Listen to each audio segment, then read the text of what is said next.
I went to prison after I stabbed William. Before getting locked up, everyone knew I was madly in love with William. When I got out, William knelt and begged me, "Cynthia, I'll give you my life. Can you love me one more time?" After loving William for 10 hard years, today I finally married him. But as we walked hand in hand into the church, he suddenly took a call. I watched his expression change from blank to ecstatic. Then he said, "Cynthia, Diana's back." He left in a hurry after saying that, leaving me to face a sea of pointing and whispering guests. That's Cynthia, the woman who hung around William without a name or status for 5 years, thinking she was finally marrying into wealth, only to be dumped on her wedding day. I stood there, feeling like the world was spinning. Of course, I'd heard the name Diana before, William's famous first love, but I had stayed with him for 5 years, nameless and titleless, bearing his children, and now he abandoned me on our wedding day for Diana. Lost and bewildered, someone tugged on my wedding dress. I looked down to meet my daughter Lucy's clear eyes. That snapped me back to reality. Amid all the guests' scornful looks, I fled with Lucy. I brought Lucy back home in a daze. Lucy hugged my neck and asked, "Mommy, where did Daddy go? Didn't he promise to tuck Lucy in tonight?" Listening to my daughter's innocent words, my heart felt like it was being clenched painfully. Holding back my emotions, I gently patted her head and said, "We'll find Daddy tomorrow. Let's sleep first." In the middle of the night, Lucy got a fever. She was so out of it that she wouldn't wake up no matter how I called. Terrified, I quickly carried her and had the driver take us to the White's private hospital. When we arrived, there wasn't a single doctor in sight, just a few nurses. Holding Lucy, I urgently asked the nurse, "Where are all the doctors?" The nurse told me, all the doctors were called to the VIP ward on the top floor by William. I rushed to the top floor with Lucy in my arms. Seeing William, my eyes immediately watered as I shook and said, "William, Lucy has a fever. Get a doctor to see her, quick." But William looked towards the ward and said, "Wait a minute." I was stunned. In the next moment, a gentle female voice said, "William, is the child sick?" Following the voice, I saw all the doctors gathered around a hospital bed, looking solemn. Lying on the bed was a pale, beautiful woman. That was Diana. In an instant, I felt like I was plunged into icy water, cold from head to toe. Diana considerately said, "Let the doctors see the child first." But William turned towards her, his usually cold face softening in a second. "You're more important." I felt a sharp pain spread from my heart to my entire body, nearly making me collapse. Finally, after Diana's kindness, Lucy was sent into the examination room. Clutching my belly, I sat outside the room, my face pale and my mind in chaos. I had been with William since I was 20, aware that Diana was his first love. Diana had been gone for 5 years, and in those 5 years, William never mentioned her name. Only occasionally, when drunk, would he whisper her name in bed. I thought his feelings for her had faded, but in reality, I underestimated Diana's hold over him. At that moment, William approached me, dressed in a suit and looking cold. I looked up, bewildered. "William, our wedding." But before I could finish, he said, "Cancelled." He added, "And we're done too." My eyes welled up with tears. "You don't want me, not even our child." But before I could finish, William cut me off coldly. "If you want it, keep it. If not, get rid of it." I felt like a sharp blade had been mercilessly thrust into my heart. The pain left me speechless. After a long pause, tears in my eyes, I croaked out, "William, this is our child." Everything felt too absurd now. Just last night, he held me, his deep voice promising me and the baby a home. I thought today would make me the happiest woman. Why did everything change the moment Diana came back? William surveyed me from above. With a hint of German lineage, under his sharp brow bones, his cobalt blue eyes were cold as Siberian snow. "The house you're staying in is yours, and child support, $200,000 a month, will be deposited into your account." His words seemed to choke my breath. As William turned to leave, I instinctively grabbed him. "Did you forget? Diana left you first." Back then, Diana left William when he was bedridden, after a near-fatal accident, during a fight for the inheritance. "Shut up." William's face darkened, his cobalt blue eyes now a brewing storm. Meeting his terrifying gaze, I froze. "I don't want to hear a single bad word about her." William shook me off and left. I stumbled back 2 steps, barely keeping my balance against the wall. Watching his tall, cold figure disappear, my vision blurred. The sharp blade in my chest twisted, making it hard to breathe. So this is how he loved someone. As long as Diana was back, he didn't care about anything else. He could throw everything away. After that, I stayed by my daughter's bedside. William never came to see her. I didn't expect William, but Diana showed up instead. I looked at her warily. "What are you doing here?" Diana came to Lucy's bedside, her voice soft. "I'm here to see you." I couldn't like this woman, no matter how friendly she acted. I gave a cold laugh. You abandoned William years ago, and now you're back. You ruined my wedding. And now you want to take my children's father away. Stop playing the victim here. To my surprise, Diana just sighed and gently touched Lucy's face. Don't worry.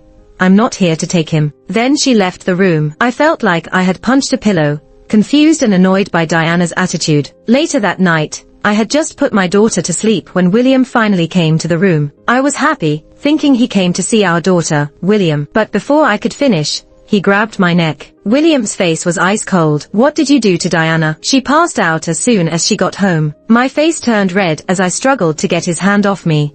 I didn't do anything. Just when I thought he was going to strangle me to death, William suddenly let go. I fell to the ground, coughing hard. My heart was breaking, tears streaming down my face. I didn't need a mirror to know how pathetic I looked. William didn't seem to believe me or care about my explanation. You think you're something because you have my kids. He crouched down, his long fingers lifting my chin. Before I could react to his words, I heard him coldly instruct the bodyguard beside him.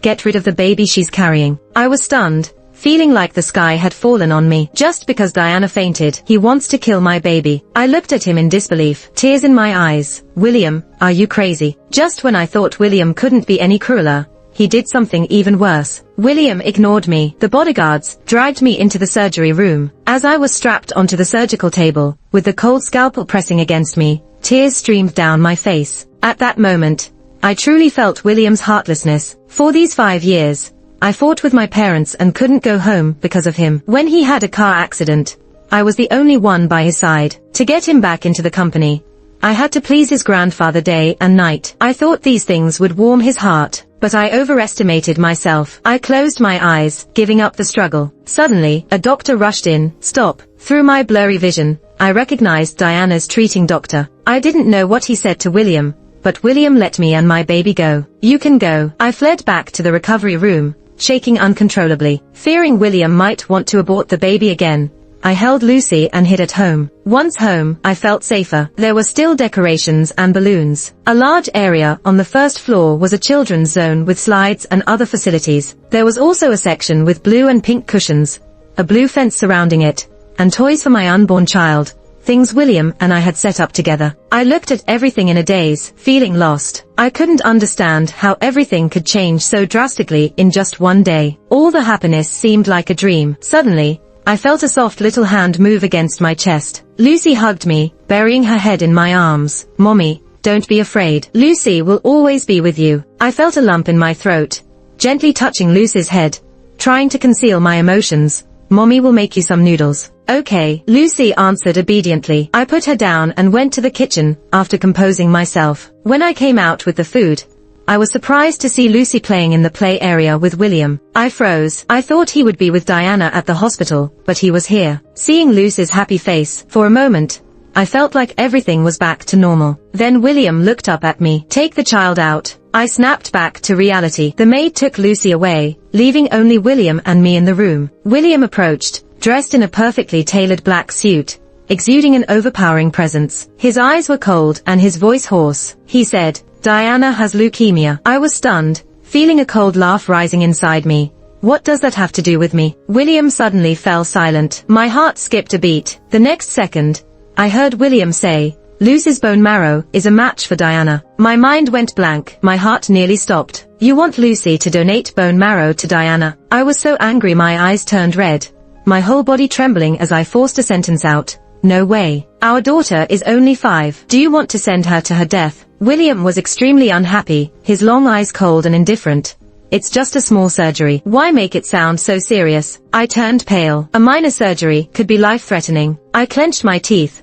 I will never agree to this, even if it kills me. William looked at me coldly. How can you be so vicious? Just because you're jealous of Diana, you're willing to watch her die. His words stabbed into my heart like a sharp knife. But let him say what he wants. Vicious, jealous, whatever. I still won't agree. Seeing my reaction, William said flatly, it doesn't matter if you don't agree. I'm also Lucy's guardian. Lucy has already signed the consent form. The surgery is scheduled for 2 weeks from now. It was only then that I noticed the bone marrow donation consent form on the table. Images of William playing with Lucy flashed in my mind, hitting me like a lightning bolt. I looked at him, disbelief in my voice. You're her father, William. He remained unfazed and walked away without another word. In an instant, my heart sank. I was engulfed by helplessness and panic. I didn't know what to do. I went to my room, sitting by the bed where Lucy was sleeping peacefully. My heart ached and tears streamed down my face. Lucy adored her father. If she knew that her dad wanted to risk her life for another woman,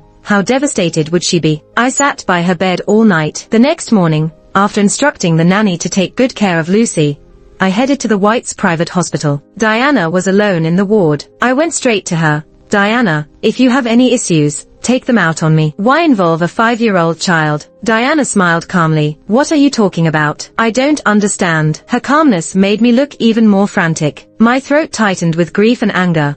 Seducing someone else's husband and targeting a child, getting leukemia, is just karma. Diana's eyes went cold before she feigned confusion.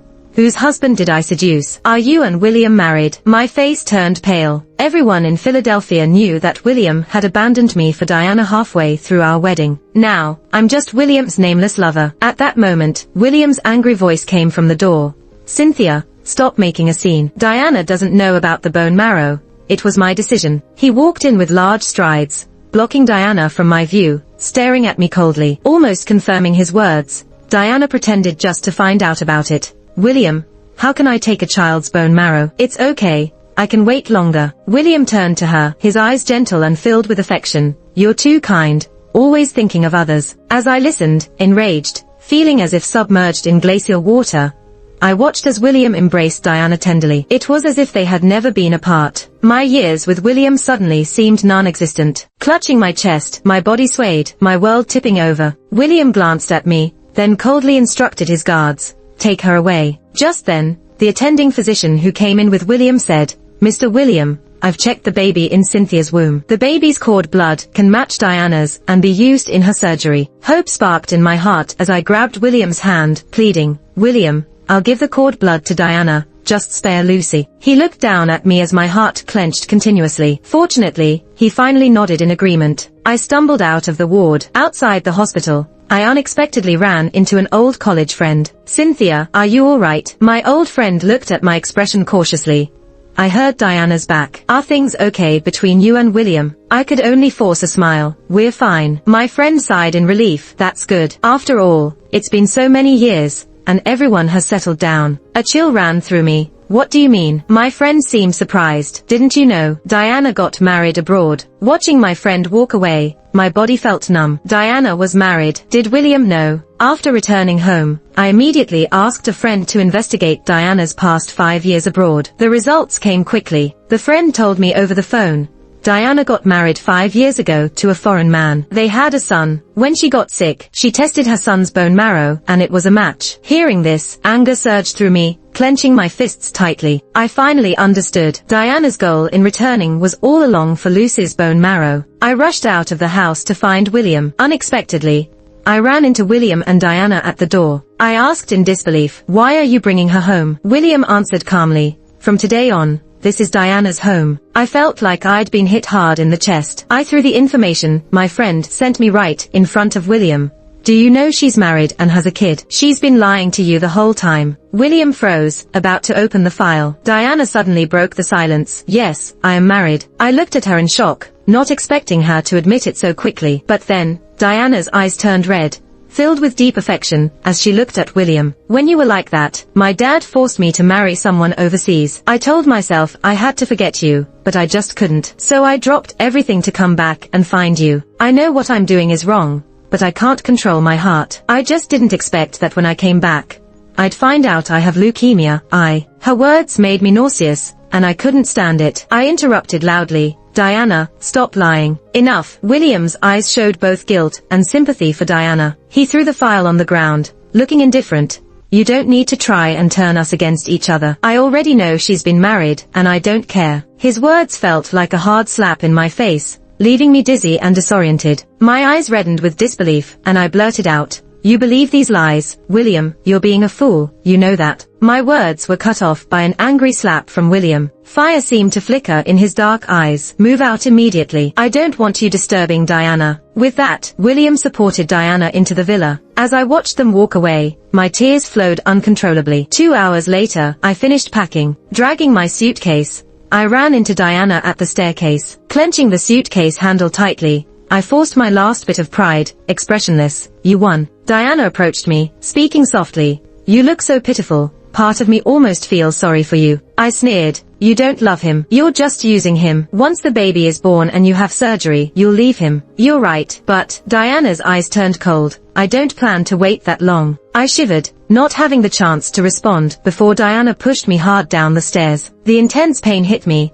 and I felt the blood spreading beneath me. Terrified and desperate, before losing consciousness, I vaguely saw Lucy crying and running toward me. Mommy. When I woke up, the scent of disinfectant filled my nose. Before I even opened my eyes, I heard Diana's feeble voice. William, I don't know how she fell. William gently comforted her. It's not your fault. I felt immense anger and sorrow. Struggling to open my eyes, I heard a sharp child's voice beside the bed. No, Daddy, it was that bad woman who pushed Mommy. Lucy's words brought silence to the room. William scolded. Lucy, who taught you to lie? Lucy immediately started crying. It was that bad woman. I saw it with my own eyes. Hearing her cry, my heart ached and anger surged. Somehow finding strength, I sat up from the bed, bending over to hold Lucy protectively. Lucy never lies. Unexpectedly, William turned his anger toward me. Cynthia, to fuel your jealousy, you'd even use a child. His harsh words pierced my heart. I held Lucy tightly, covering her ears. Seeing William's loathing eyes, my rage turned to sorrow. My voice cracked. You're scaring Lucy. Diana stepped forward gently. William, don't be too hard on Cynthia. She just lost her child and is weak. But her words struck me like a bolt from the blue. I murmured, my child gone. Touching my stomach, I realized I could no longer feel the baby. My heart clenched. The child only stayed with me for 2 months and 10 days. Glancing at Diana's smug look, I said suddenly, we can check the surveillance to see if Lucy lied. Diana's face changed, her hand covering her forehead. William, I don't feel well. With that, she collapsed into his arms. William, worried, picked her up and left the room. Doctor. William's urgent voice, calling the doctor, felt like needles piercing my heart. Our child was gone, yet all he cared about was Diana's discomfort. I sat numbly on the hospital bed, hearing Lucy's muffled voice in my arms. Mommy, why won't Daddy believe me? Snapped out of my thoughts, I forced out a reassuring smile. Daddy is mad right now. Once he calms down, you can explain, and he will believe you. After that, Lucy was taken back to the villa, and I stayed in the hospital to recover. From the chatting nurses, I found out Diana's illness was severe, and she needed immediate surgery. That night, William came. I had a bad feeling. Why are you here? As expected, he immediately said, Lucy needs to. My heart sank. I picked up the doll by the pillow, carefully smoothing its dress, looking at his expression, cutting him off. This doll, you made for Lucy yourself. She can't sleep without it every night. You work late often, and Lucy waits for you every night, until I coax her to sleep. William, expressionless, assured me, I'll make it up to her. My face paled further. He insisted on Lucy donating bone marrow. Gritting my teeth, I knelt and clutched his pants, crying and pleading, William, I won't go against Diana anymore. Both our kids can match her. Maybe we can even have another one. It doesn't have to be Lucy. She's too young to bear it. William looked down at me. After a moment, he pulled his leg away and left the room. Once he was gone, my face turned cold and emotionless. I dragged my aching body back to the villa, and secretly took Lucy away from the servants. I headed straight home. I waited at the door for 2 hours, before seeing a refined-looking middle-aged couple approach. I quickly held Lucy's hand and walked up to them. Dad, Mom, I said. My dad's face fell. My nose stung, and I patted Lucy's head. Lucy, call them Grandpa and Grandma. Lucy looked up timidly and said, Grandpa, Grandma. My parents still didn't respond. I immediately knelt down, which startled both of them. My mom bent down to help me up. What's wrong? Did William treat you badly? I lowered my head,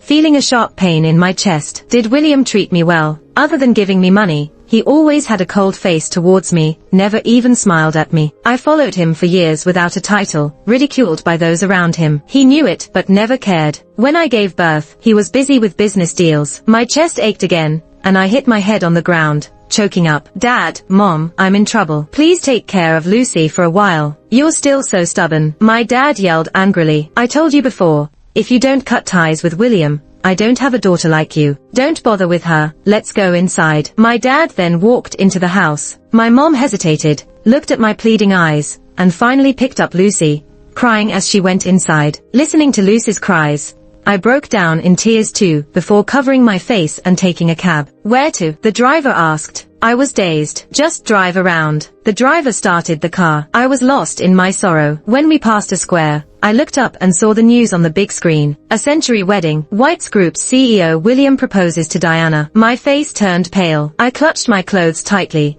my nails digging into my flesh without feeling the pain. He was going to marry Diana. What did that make me? The driver pulled up to the White's Group. I walked into the top floor office. William looked at me coldly. Cynthia, causing trouble at home and in the hospital wasn't enough. Now you've come to the office. His icy expression felt like a bucket of cold water poured over me. My swollen eyes fixed on him. Are you really going to marry Diana? Who I marry has nothing to do with you. My heart felt crushed. I held onto the table for support, my eyes filled with tears. William, after all these years, what am I to you? I broke ties with my family, bore your child without any status. For a moment, I thought I saw a flicker of hesitation in his eyes, but it was quickly replaced by indifference. He called security. Take her out. I was thrown out of the building. Standing on the street, I realized I had nowhere to go. Suddenly, I realized I was homeless. I found a random hotel to stay in. A few days later, William came looking for me. He didn't show any concern, just demanded, "Where's Lucy?" I expected this day to come, but seeing his angry face was still amusing. Lucy is in a safe place. You'll never find her, I said calmly. William's face turned frosty. Cynthia, I underestimated you. No matter where you hide her,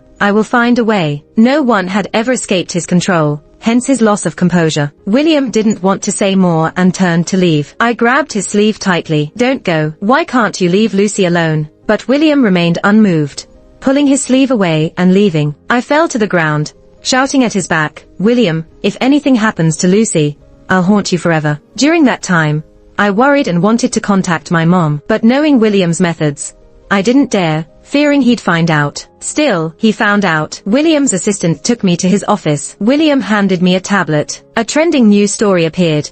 Graduate student accuses professor of harassment. My heart sank. The professor in the news was my dad. That's impossible. My dad was upright and strict. He wouldn't even acknowledge me after my premarital pregnancy. This was slander, but then I realized it was William's doing. My dry eyes turned to him in disbelief. Why did you do this? William looked at me without any emotion. If your dad returns Lucy, this news will disappear. This was his usual method. A chill ran through me. At that moment, my phone rang. It was my mom. My heart stopped for a moment, a bad feeling washing over me. With trembling hands, I answered. My mom's hoarse voice came through. Your dad, he hanged himself. The phone slipped from my grasp, its screen cracking into pieces. My heart felt like it was being ripped apart. I was gasping for breath, pressing my chest hard. Now, I no longer had a father, and I hadn't even told him I was sorry. I rushed at William, pounding on him. William, it's you. You killed my dad. My dad valued his reputation more than anything. You destroyed his name.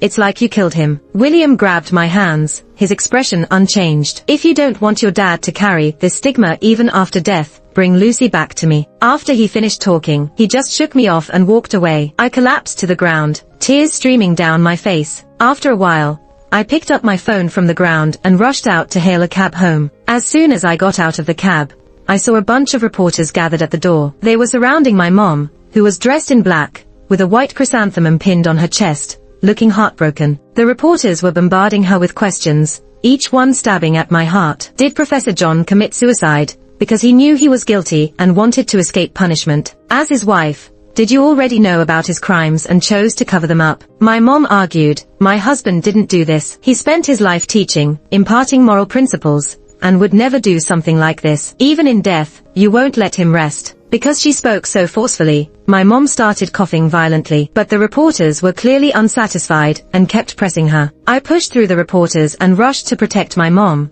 My dad would never do such a thing. This is slander. But my appearance only made the reporters more excited. Cynthia, Mr. William announced his marriage. Are you his mistress? With a daughter like you, how can we believe your father wasn't a hypocrite and a scoundrel? I was filled with anger and wanted to argue, but not a single word came out. I bit my lip and glanced at the photo of my dad that my mom was holding. His eyes were still bright and full of life. It took me back 5 years, to when I had just started seeing William. My dad had been so earnest. William is the type who, once he's set his heart on someone, won't care about anyone else. He already has someone. He can't possibly love you. I've taught you to love yourself since you were a child, but you've gone crazy for a man. Get out of my house. I have no daughter like you. My dad's words echoed in my ears, and I felt a heart-wrenching pain. I finally regretted my past actions. If I hadn't gotten involved with William, my dad wouldn't be in this situation. At that moment, I hated myself more than I hated William. Suddenly,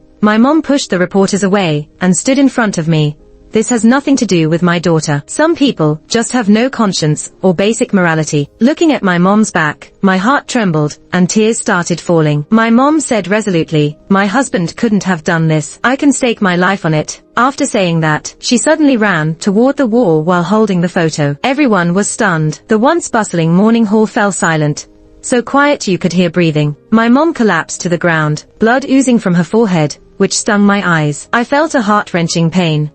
My mom was taken to the nearest private hospital, the Whites, by ambulance. I stood outside the emergency room like a walking corpse. I thought things couldn't get worse, but something even more despairing happened. I overheard 2 nurses talking. Today, Mr. William's favorite woman is having surgery, and the hospital director himself is performing it. I heard the donor is a little girl. She kept crying and calling for her parents during the surgery. So pitiful. I heard that she's Mr. William's biological daughter. How could he bear it? It felt like a bolt from the blue, and I was frozen in place. I didn't hear what they said next. I rushed toward the operating room. When I got there, I saw William standing tall. The doctor was pushing a gurney covered with a white sheet. A small, pale hand stuck out from underneath. In that moment, I couldn't breathe. The doctor removed his mask and reported to William, "Mr. William, Diana's surgery was successful with no signs of rejection, but Lucy didn't make it. She's gone." William stood there, stunned. My mind buzzed, and I stumbled forward to the gurney, trembling as I lifted the sheet to reveal Lucy's face, white as a sheet. She lay there silently. My voice was gone, and my tears fell as I sobbed at her bedside. "Lucy, wake up and look at Mommy. Mommy is here." But there would be no response. My countless words turned into one cry of agony. William tried to pull me away. "Cynthia, calm down." His voice made my anger explode. I lunged at William, ready to fight. "William, give me back Lucy." William lowered his eyes, looking pained. "I didn't expect this to happen. I'll compensate Lucy with the best cemetery to give her peace." Just then, the doctor informed William that Diana had woken up. The sorrow on William's face vanished, replaced by joy. He pushed me aside and walked away. I fell heavily beside the gurney, near Lucy's pale face. At that moment, it felt like all my strength had left me. The doctor awkwardly said, "Cynthia, it's time to take Lucy to the morgue." Someone tried to move the gurney, but I found strength from somewhere, pushed them away, and grabbed the surgical knife from the doctor's chest, threatening, "Stay away. No one is taking my daughter." The people around were shocked by my appearance and stepped back. I held Lucy, not letting anyone near her. Just days ago, she had been crying and saying, "Mommy, I don't want to leave you." I was waiting to bring Lucy back. But now, my daughter had become a cold corpse. I don't know how long passed, but a nurse approached me sympathetically. "Cynthia, the patient you brought in earlier didn't make it. She's gone." My mind felt glued shut, unable to think. After a while, I caressed my daughter's cold face, and like a puppet, said, "Understood." Ever since that day, I vanished with my mom and Lucy. William was probably too busy taking care of Diana to send anyone to look for me. 2 months later, on William and Diana's wedding day, I showed up again, just as they stood before the priest about to exchange rings. I pushed open the doors to the banquet hall and walked in. I scanned the wedding scene. The grand castle accentuated the solemnity and ritual of the wedding. The vibrant flowers and light diffused a sweet and warm atmosphere. Compared to my own wedding preparations, this was much more luxurious. The guests were the same ones from my and William's wedding. I could feel their curious and disdainful glances on me, but I didn't care. I walked down the white carpet, step by step, until I was in front of William. "Congratulations, you finally got what you wanted." William's face darkened, his eyes a cold warning. "Cynthia, this is my wedding, don't make a scene." I asked him, "You killed your daughter, do you have even a shred of regret?" William frowned impatiently. At that moment, Diana stepped forward, as weak as ever. "Cynthia, I'm sorry, Lucy did it to save me. I shouted coldly, "Shut up. You don't deserve to mention Lucy." "Cynthia." William also snapped at me in a cold tone. He then turned his head to gently comfort Diana. "Diana, don't take it to heart. Lucy was so kind, saving a life. I'm sure she was happy when she left." Watching their tender display made me sick, and the fire in my heart was almost consuming me. Yet, my tone was unusually calm. "You used him. He willingly let you use him, even gave you his daughter. You guys really are a perfect match. But while your love is fulfilled, who remembers my Lucy?" William interrupted me, commanding, "Don't mention Lucy again. Leave now." I watched his mouth move, without a trace of guilt. My daughter's pale face, my father's black and white photo, my mother's crimson blood from banging her head against the wall, all flashed before my eyes. This man, he drove my parents to death, killed my child, and now he still dares to order me around with such righteousness. Just because he thinks I love him so much, I would debase myself. I stared at William intensely, then suddenly smiled. In the next moment, I drew out a scalpel and plunged it decisively into William's heart. The knife pierced through his suit, into his skin. Warm blood splattered, spraying onto my face. William's eyes widened in disbelief. "You." I looked at him calmly, ignoring the horror around me, and pushed the scalpel deeper. "Lucy told me in a dream she misses her daddy. So go to hell and be with her." William collapsed to the ground. The guests were shocked by the sudden turn of events. Murder. They scrambled to their feet, some fleeing, others calling the police. But no one came to stop me. At this point, Diana shrieked, catching my attention. I turned my bloody face towards Diana and suddenly grinned. If it weren't for her shriek, I would have forgotten about her. Holding the scalpel, I walked towards Diana, blood dripping off the tip. I watched her face twist in terror, feeling more and more exhilarated. She never expected me to do something this insane. My face was splattered with blood, combined with my expression. It made Diana shudder, and she backed away in fear. Diana started, her voice trembling. "Cynthia, don't come any closer." I paused, then continued walking towards her. Diana said again, "Cynthia, think about it. If your parents knew you killed someone, they'd be heartbroken." I didn't really care, but I stopped for a moment to see her hopeful look. For William, I used a swift slash, because he deserved to die. But Diana, she was more malicious than William. Lucy had to be in so much pain to give her bone marrow. "You're right.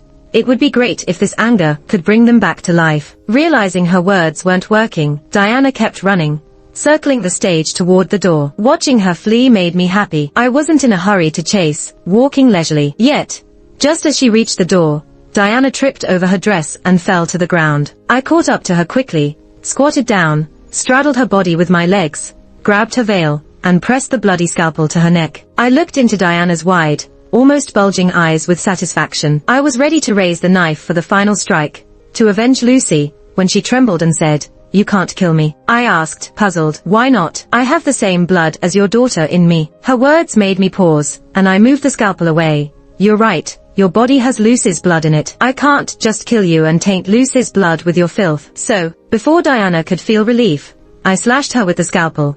"I need to drain your blood first, then kill you." Diana screamed in pain, her body trembling, maybe because of leukemia's after effects, making her extremely afraid of bleeding. I watched Diana grow weaker beneath me, her skin turning pale, just like Lucy's. It was time. I had to avenge my dad, my mom, and my 2 kids. I raised the scalpel, ready to stab the barely alive Diana, but just then, sirens wailed outside. The door was kicked open with a loud bang, and a beam of light pierced my eyes. I shielded my eyes as a commanding voice shouted, "Don't move." I was surrounded. Cold handcuffs clamped around my wrists, and they took me away. I glanced at William and Diana lying in pools of blood and laughed indifferently. So what if they were dead? Mom, Dad, Lucy, and my unborn baby. Did you see? I avenged you. I was brought to the interrogation room. Several officers, in dark blue uniforms, began questioning me. "Why did you kill them?" they asked, but I remained indifferent and didn't answer. Seeing my silence, one of them angrily slapped the table. "Do you know you killed 2 people? At least you'll get life in prison." I still didn't speak. I had no family left. My enemies were dead. Even if they sentenced me to death, I'd thank the judge. Actually, I wished for the death penalty over life in prison, but they didn't like my attitude, and they were furious. What kind of attitude is this? Time passed slowly. Then, an officer came in and whispered something to the one interrogating me before leaving. I sensed this might be important. I got excited and leaned forward a bit. "What did he say?" The officer told me, "The hospital called. Both of your victims survived." I couldn't accept this. Tears streamed down my face as I tried to rush out. No way, that's impossible. How could this be? I personally stabbed William in the heart and watched him collapse, lifeless. But he lived. And Diana, I drained her blood. How did she survive? They forced me back into my seat, their voices stern. Sit down. Luckily, they survived, the officer explained. The one you stabbed in the left chest, his heart is on the right, so he lived. The one who lost a lot of blood, we got there in time to save her. You won't serve 20 years. I clutched my head in frustration. They should have died. I should have stabbed them more. Why do good people die early, and bad ones live so long? As I wallowed in regret, the officers gathered my information. You've hurt people. You should repent. My eyes reddened as I looked at them. I wanted them dead. They killed my 2 kids. Diana needed my daughter's bone marrow because she had leukemia. My daughter was only 5 years old. And William, even as the child's father, could be so cruel. Not even a beast does that. He doesn't deserve to live. I had agreed to save the cord blood when my baby was born to do her surgery. But she couldn't wait, and pushed me down the stairs. I lost my baby. And my parents, they killed them too. I have no family left. Why should they live? Why? I screamed until my voice was hoarse, gripping the edge of the table, its sharp corner cutting into my palm. But I didn't feel pain. The officers were silent after hearing my story. On trial day, I saw William. He wore a suit, looking pristine. I was in a prison uniform, dirty and stained. Since William and Diana didn't die, I was sentenced to 3 years for intentional injury. As I was led away, I locked eyes with William in the witness stand. I looked at him, my face full of hatred. William seemed shocked by the hatred in my eyes. Why did you want to kill me? He asked. I spoke numbly, because I hate you. It was my blindness that made me love you. Officer, take me away. Finished. I didn't care what expression William had, and I was taken away. 3 years later, out in the open world again. Live well. The rusty, battered prison gate opened, and I walked out. The warm sunlight hit me. Seeing the blue sky beyond the fence made me feel unexpectedly calm. Suddenly, a shadowy voice spoke up. Cynthia. I stiffened and turned to see a blue Rolls-Royce parked not far away, with William leaning against it. Dressed in a black suit, he cut a tall and slender figure, highlighted by broad shoulders and a narrow waist. His stern eyebrows and sharp facial lines and cobalt blue eyes glinted under the sunlight. Standing nearly 6 feet tall, he exuded an overwhelming presence, as if he ruled the world, completely out of place with the surroundings. I stood still as painful memories from 3 years ago flooded back, suffocating me. I wanted to run, but William was already in front of me, his cold voice asking, "Where do you think you're going?" I lowered my head and shook it. Where could I go? I was penniless and homeless. Seeing me so submissive, William let out a cold laugh. Cynthia, you've really changed a lot. Where did that fierceness go when you stabbed me? Lowering my head again, he grabbed my chin tightly, forcing me to look at him. Look at me. Why don't you dare to look at me? My chin hurt as if he would dislocate it. I saw my face reflected in his cobalt blue eyes. Thin, pale, messy hair, lifeless. 3 years, and my resentment hasn't faded. I shoved him hard. Why should I be afraid to look at you? You're the one who made me like this. It should be you who's afraid to look at me, I continued. For 3 years, every time I close my eyes, I see the faces of my dead family members. And you, do you think of the 2 kids when you close your eyes? William's face darkened. Cynthia, I sneered. What, you mad now? William's face turned even darker. Cynthia, I'm here to get you. Out of old time's sake, don't push it. Come with me. I kept my face cold. I don't ever want to see you again. I'm not going with you. William made a move, but I threatened. This is the gate of a prison. So many people here. You planning to kidnap me? Even if William controls Philly, he wouldn't dare kidnap someone right at the prison gate. I managed to walk away. 3 years, and Philly is still the same old city, filled with decadence. I'm broke now, so I need to find a job. But I know someone like me. Nobody's gonna hire me. I ended up looking for a job where they provide room and board. I found work at a factory screwing parts together. I used to be a bright student, and now I'm stuck here screwing parts. But to my surprise, I got fired after just 1 day. Sorry, we don't have the right qualifications to hire you, they said. I left, feeling dejected, tired and hungry. I wandered the streets. Then I saw a job posting for a dishwasher at a small restaurant. My eyes lit up and I volunteered. I can do it. No pay needed, just food. The lady boss glanced at me. All right, come on. I bowed, filled with joy. Thank you. But just 10 minutes into washing dishes, the lady boss came out and told me to leave. We don't want you. Why? I asked. She crossed her arms and gave me a look. Think about it. Did you offend someone important? My heart sank. The only important person I offended is William. Despite how low I've fallen, he still won't leave me alone. I wandered the streets, still without food or a place to stay. I found a spot under a bridge, but as soon as I sat down, a group of homeless guys started eyeing me like hungry wolves. I was scared and turned in another direction, hugging myself. But they didn't leave me alone. They came closer, touching me. I felt hands grabbing me everywhere. I fought back against the homeless men. Get away, but it only led to more rough treatment. In the struggle, my clothes were torn. I felt a cold breeze on my skin. Just when I lost all hope, a group of people appeared and drove the homeless men away. Cynthia, without me, you're nothing but a wretched dog. William's voice came from above me. I opened my eyes to see him standing there, looking down at me. Tears flowed uncontrollably as I hugged myself tighter. Seeing me like this, are you happy now? William's presence exuded coldness. No, I'm not. When you dared to stab me back then, you should have known there would be a price to pay. I followed William back to the mansion. I knew I couldn't fight him. I thought I wasn't afraid to die, that I'd rather starve to death outside. But I couldn't stand the thought of dying while my enemy lived well. Back at the mansion, everything looked the same. I glanced at the shiny white floor,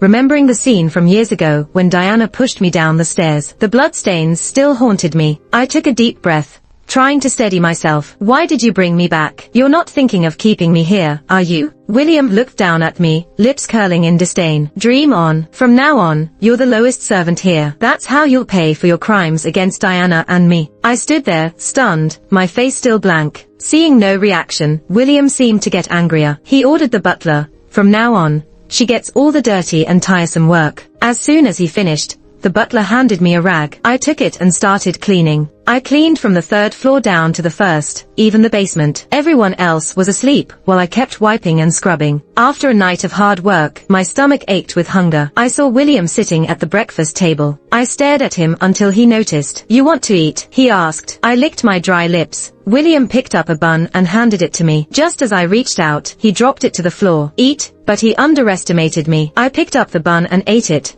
savoring every bite. In prison, people often bullied me, threw my food on the ground, just to have a bite. I learned to not care about cleanliness. As long as it was food, I'd eat it. This seemed to infuriate William further. With a sneer, he tossed out, you really don't mind dirt, huh? And walked away. My eyes dimmed. Is this really how I want to live? Like a dog. During the day, William would usually be at work, away from home. I was in the garden, doing gardening work. The other 2 helpers lounged nearby. I looked at them. Aren't you gonna do anything? One of them smirked. Mr. William said all the dirty work is yours. So nope, we don't have to do anything. What? You gonna complain to Mr. William? You think he'll side with you? I had no response. William was intent on tormenting me. Everything was happening just the way he wanted. One of the helpers chuckled. Better hurry. You still need to clean the toilets. After I finished working in the garden, I went to clean the toilet. Back in prison, I was weak and powerless, while the other inmates were united. I was no match for them. I ended up doing all the chores, including cleaning the toilet. When I came out after cleaning the toilet,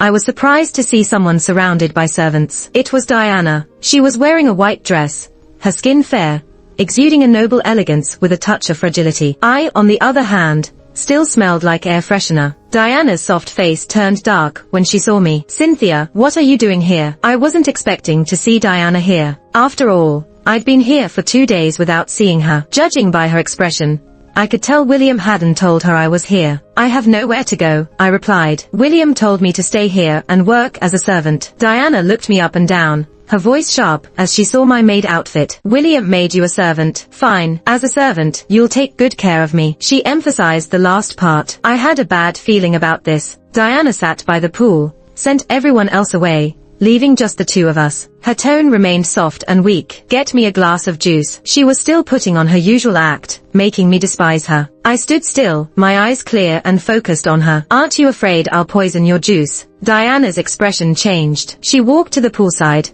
took off her necklace, and threw it into the pool. Fetch it for me. I didn't move. Why should I? A sinister look flashed across Diana's proud face. Get it, or I'll dig up your daughter's grave. You? I clenched my fists, glaring at her in anger. Will you fetch it or not? For Luz's peace, I jumped in immediately. Instantly, the cold water soaked through me, making me shiver. I could swim. William had taught me himself. When I retrieved Diana's necklace and was about to climb out, she suddenly kicked me hard, sending me back into the pool. I choked on water and resurfaced gasping for air. Diana stood by the edge, full of hatred. If it weren't for you, my body wouldn't be this weak. I felt a sense of satisfaction. Looks like not killing you back then was the right choice. No matter how hard you try to find bone marrow, you won't save yourself. It's your karma. Diana's face twisted. She refused to let me out, leaving me in the pool all afternoon until I was exhausted and nearly passed out. Just then, someone dived in and pulled me out. I coughed violently, and when I regained my senses,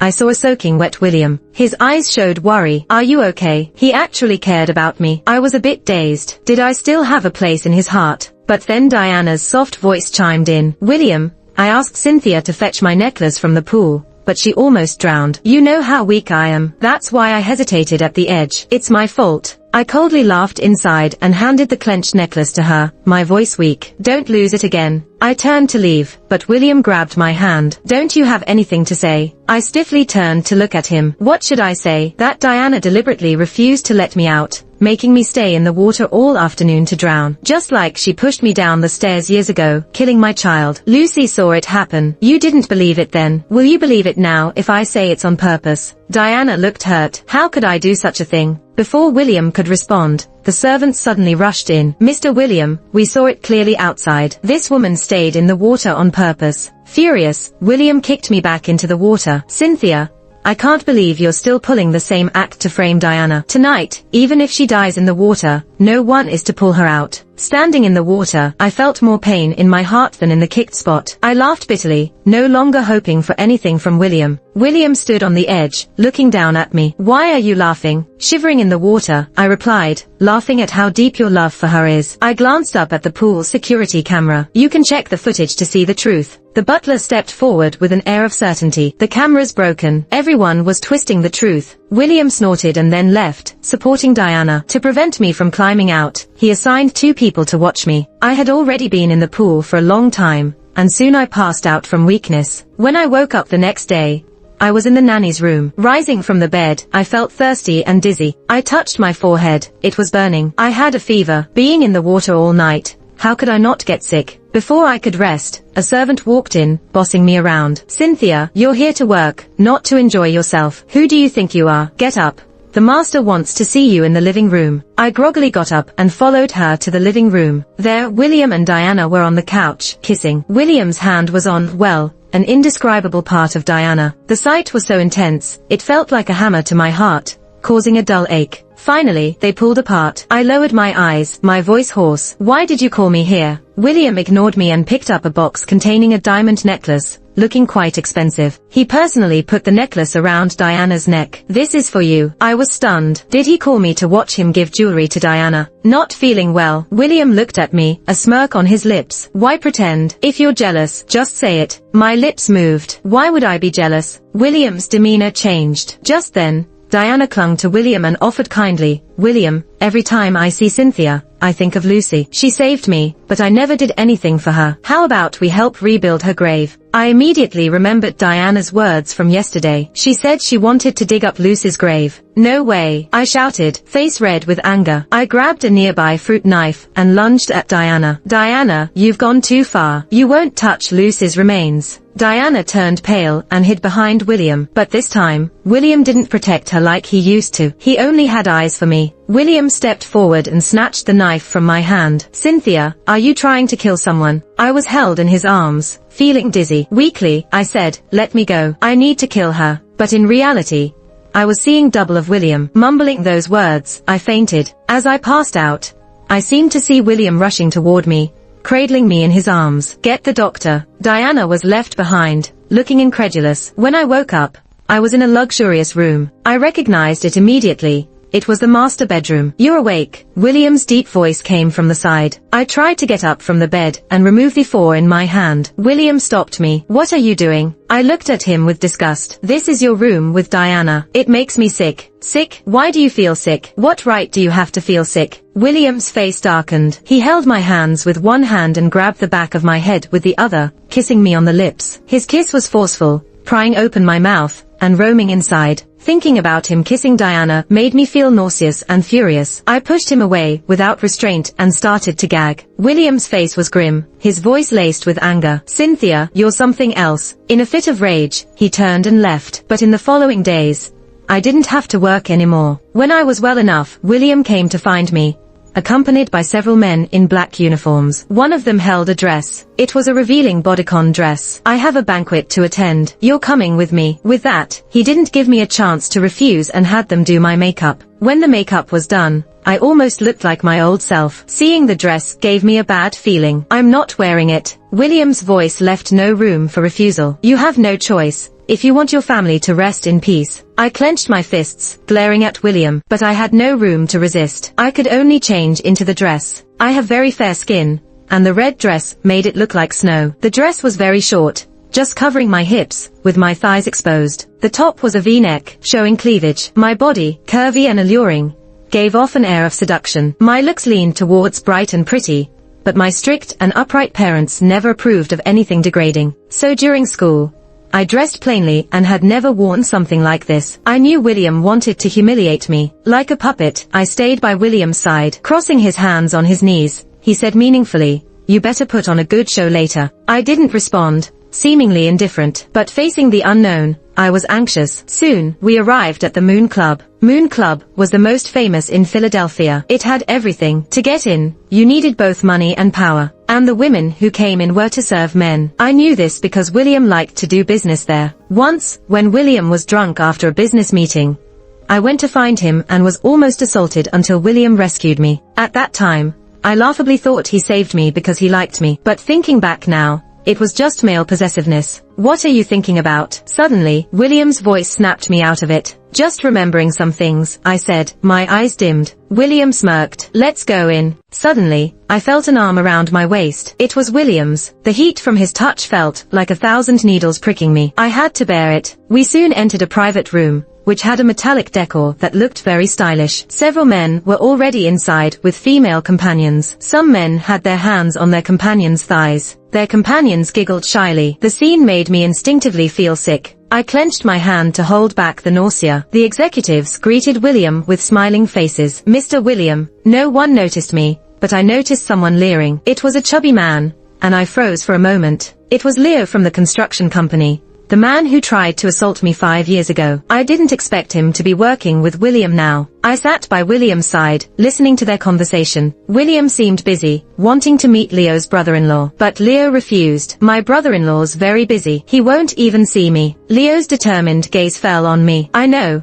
So I brought a gesture of goodwill. Before I realized it, William pushed me forward. "She's my gesture." As I was shoved forward, everyone's eyes were on me, some with greedy looks. Originally, they wouldn't dare touch William's woman. There were only 2 women who came and went around William. If you messed with his women, he'd teach you a harsh lesson. But being given away by William was a different story. Some men looked at Leo with envy. "Leo, you're one lucky guy. The woman hanging around Mr. William isn't like the ones from the club. She's even more stunning, and the important part is her presence. She seems feisty. Leo, you better train her well." The dirty talk reached my ears. I just watched William. William coldly smirked at me, and I could tell he was doing it on purpose. A chill rose from the soles of my feet. Then Leo asked, "Mr. William, you sure?" "Of course." "Cynthia, take good care of Leo tonight," William replied to Leo. The second part was directed at me. I clenched my fists, my body trembling slightly. Did he think this was humiliating me? He was wrong. I had no pride left to be insulted. Thinking this, I smiled seductively under William's wanton gaze. I picked up a drink and walked over to Leo, swaying my hips. "Leo, this one's for you." I was immature back then. "I hope you'll be magnanimous and forgive me." I didn't look at William's expression, but Leo seemed a bit surprised. He then smiled satisfactorily and raised his glass. "Cheers." I drank it all in one gulp. After the drink, Leo pulled me onto his lap, wrapping an arm around my waist. The greasy smell made me want to vomit, but I held it in and smiled while serving him food. I bumped into the table, feeling it shake slightly. Glancing at William out of the corner of my eye, I noticed his pale face, gripping the table so tightly his fingers turned white. Without a doubt, the table had shaken because of him. I couldn't help but mock him internally. Was it his male pride? Did he think I'd be deeply humiliated serving Leo, and my enjoyment hurt his manly ego. Thinking this, I smiled even more brightly. I leaned into Leo's ear and whispered something. Leo instantly got excited, getting up and taking me with him. "Excuse me, we'll be leaving." As we left, he didn't forget to tell William, "Mr. William,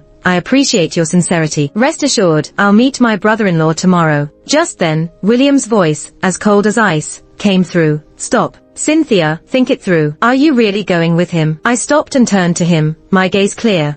"I'm just doing as you asked." Leo squinted his eyes. "Mr. William, are you reluctant?" "If you are, I won't insist." I stoked the fire. "Leo, he's the one who needs you. What are you afraid of? I'm willing to go with you." After that, I pulled Leo out. Once outside, Leo's hands roved over me, eager to pin me against the wall. I closed my eyes. Was this my fate? I wanted to resign myself, but I hadn't yet avenged myself. I'd endure living without dignity if it meant survival. Just then, a calm and gentle male voice said, "Excuse me, please step aside." I jolted awake, my whole body trembling. "Who dares interrupt me?" Leo's arrogant words stopped abruptly when he saw who it was. He even showed a hint of flattery. "Eric, what a coincidence. Here to have some fun." A man called Eric spoke in a gentle yet authoritative voice. "Leo, if I remember right, you got in trouble when you were drunk. And today, you repeat the mistake knowingly." No, this is a gift from Mr. William," Leo argued. "But I see that your companion seems unwilling." "I despise men who force women." Eric's voice remained soft, but took on a sharp edge. I was stunned. He could tell I was unwilling. I instinctively looked up and saw a man in a suit, his face as handsome as jade. The light cut sharp angles on his face. His eyes seemed to carry a gentle smile, flowing with softness and focus. He resembled a piece of warm jade, exuding a gentle yet restrained aura. I recognized him. He was more mature compared to 7 years ago, but now, he was in a wheelchair. My heart pounded painfully. "Eric." Leo looked at me. "She's willing, of course." Eric looked at me, his voice flowing like a gentle stream. "Do you want this?" I stared at him, bewildered. His gaze was unfamiliar. He didn't recognize me. I clenched my fists and pretended not to know him. "I don't." Leo's face darkened, ready to lash out. Eric stopped him, his voice calm. "Leo, do me a favor." Leo tugged his collar, then finally left. I looked at Eric, my voice hoarse. "Thank you." "No need," Eric replied indifferently. I watched as his assistant wheeled him away. Such a radiant person, now in a wheelchair. Yet, he hadn't changed at all. Whispers reached my ears. "So envious, being able to talk to Eric. Eric respects women the most. He's the famous heir of a big family in Philadelphia. Even paralyzed, he fought his way through the heirs battle,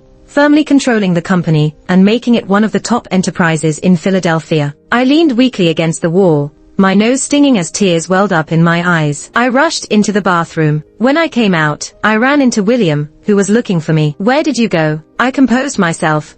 "Don't you already know?" I wasn't sure if Leo had left, nor did I care what William thought of me. A flash of anger ignited in William's eyes as he grabbed my arm and pulled me away. I could feel the overwhelming rage radiating from him. I was confused. Why was he so angry? William dragged me into a room in the club. He pushed me onto the bed, spreading my legs and straddling my waist. Because I was wearing a tight skirt, spreading my legs made it look like I wasn't wearing anything at all. Between us, only 2 thin layers of fabric separated our lower bodies. Above me, William's voice was hoarse. "Cynthia, why are you so cheap? Is any man good enough for you?" His anger was intense. Did he think something happened between Leo and me? I looked into his clouded eyes, and suddenly wrapped my arms around his neck. "William," I teased, "don't tell me you're jealous." When I wrapped my arms around his neck, I didn't miss the surprise that flashed in his eyes. But as soon as he heard what I said, the surprise quickly faded. "Don't flatter yourself," he said coldly. "From beginning to end, it was you who loved me like crazy." My clear eyes reflected his shadow.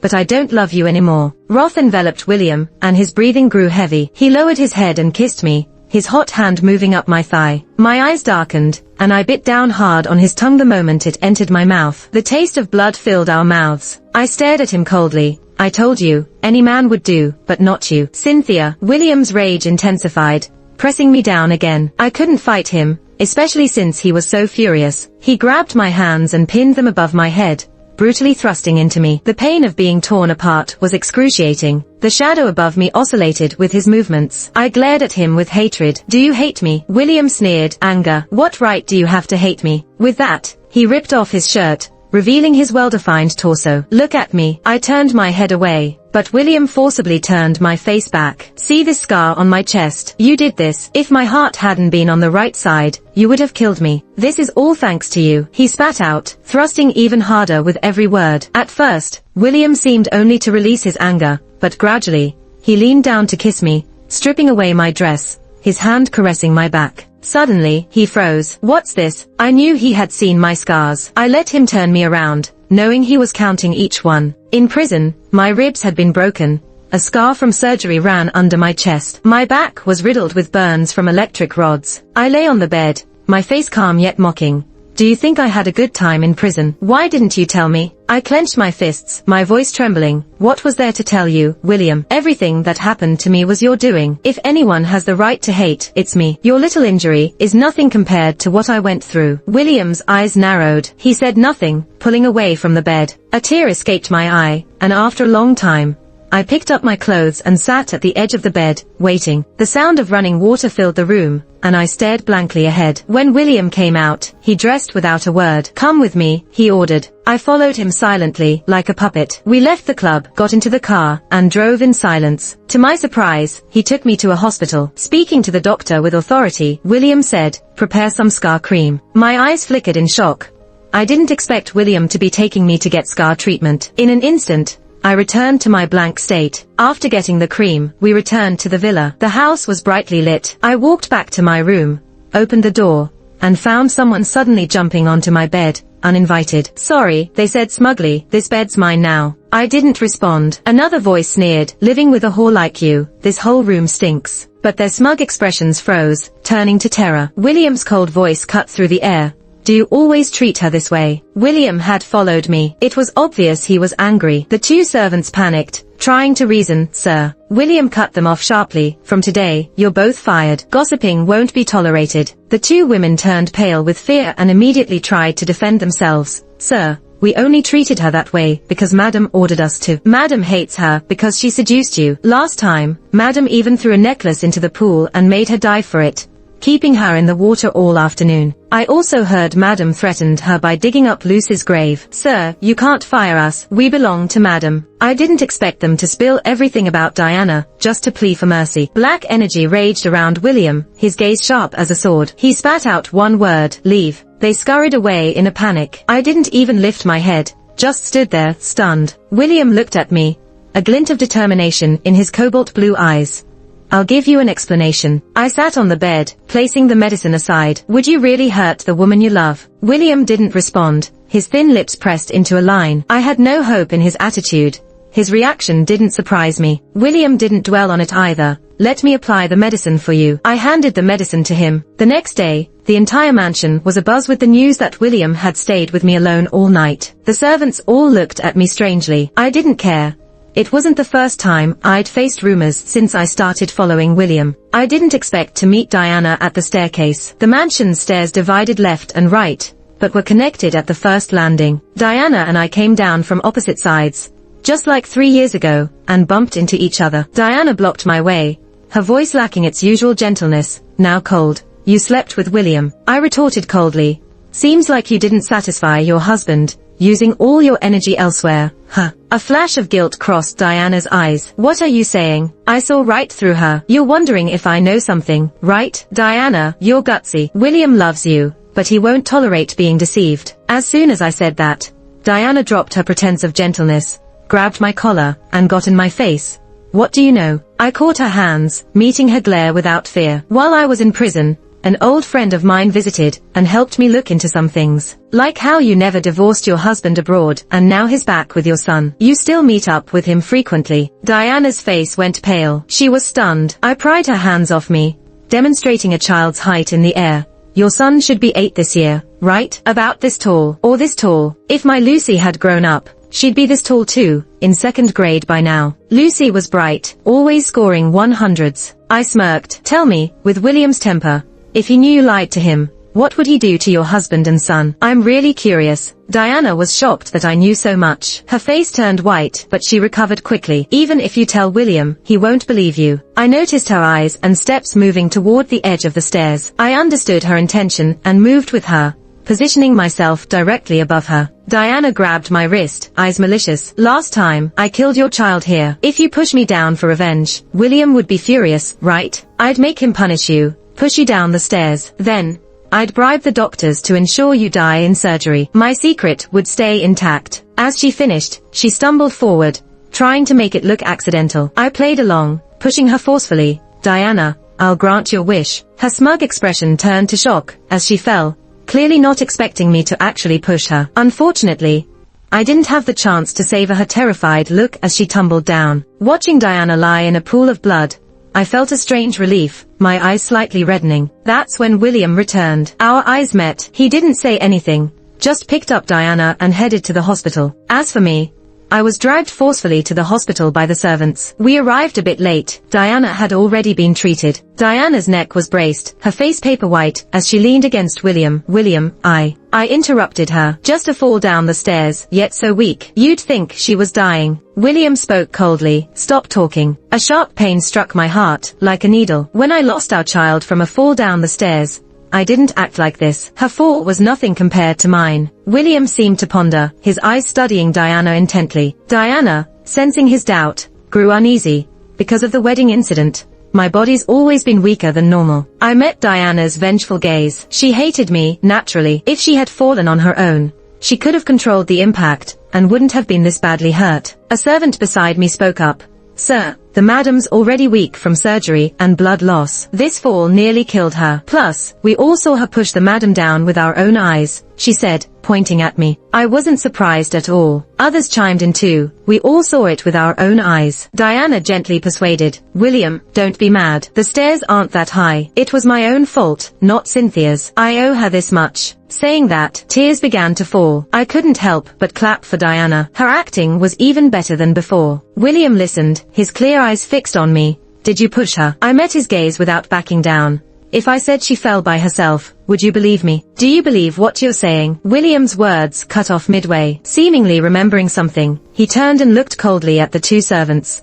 "Did you see Cynthia push Diana with your own eyes?" Under William's piercing gaze, the two servants trembled and told the truth. "We didn't see it. When we came out, Madam was already on the ground." Diana had a bad feeling. She urged again, "William, I don't blame Cynthia. Let's not pursue this any further. Let's just let it go. You might want to let it go, but I don't. There's security footage. Checking it will make everything clear." I said this while looking at Diana. I was sure Diana felt guilty, and wouldn't dare to look at the footage. If it were reviewed, William would know what we talked about. She would lose William's trust just the same. My words were meant to hint this to William. Last night, the two servants had told William those things. Their testimony was now unreliable. He would remember how Diana slandered me. I admitted to myself that I was gambling, but I won the bet. William let go of Diana and stood up, looking at her. "You really let me down." Diana's eyes reddened. "William, listen to me." But William had already walked away. I smirked and silently mouthed to Diana, "I won." Diana snapped, glaring fiercely at me. "Cynthia, you bitch.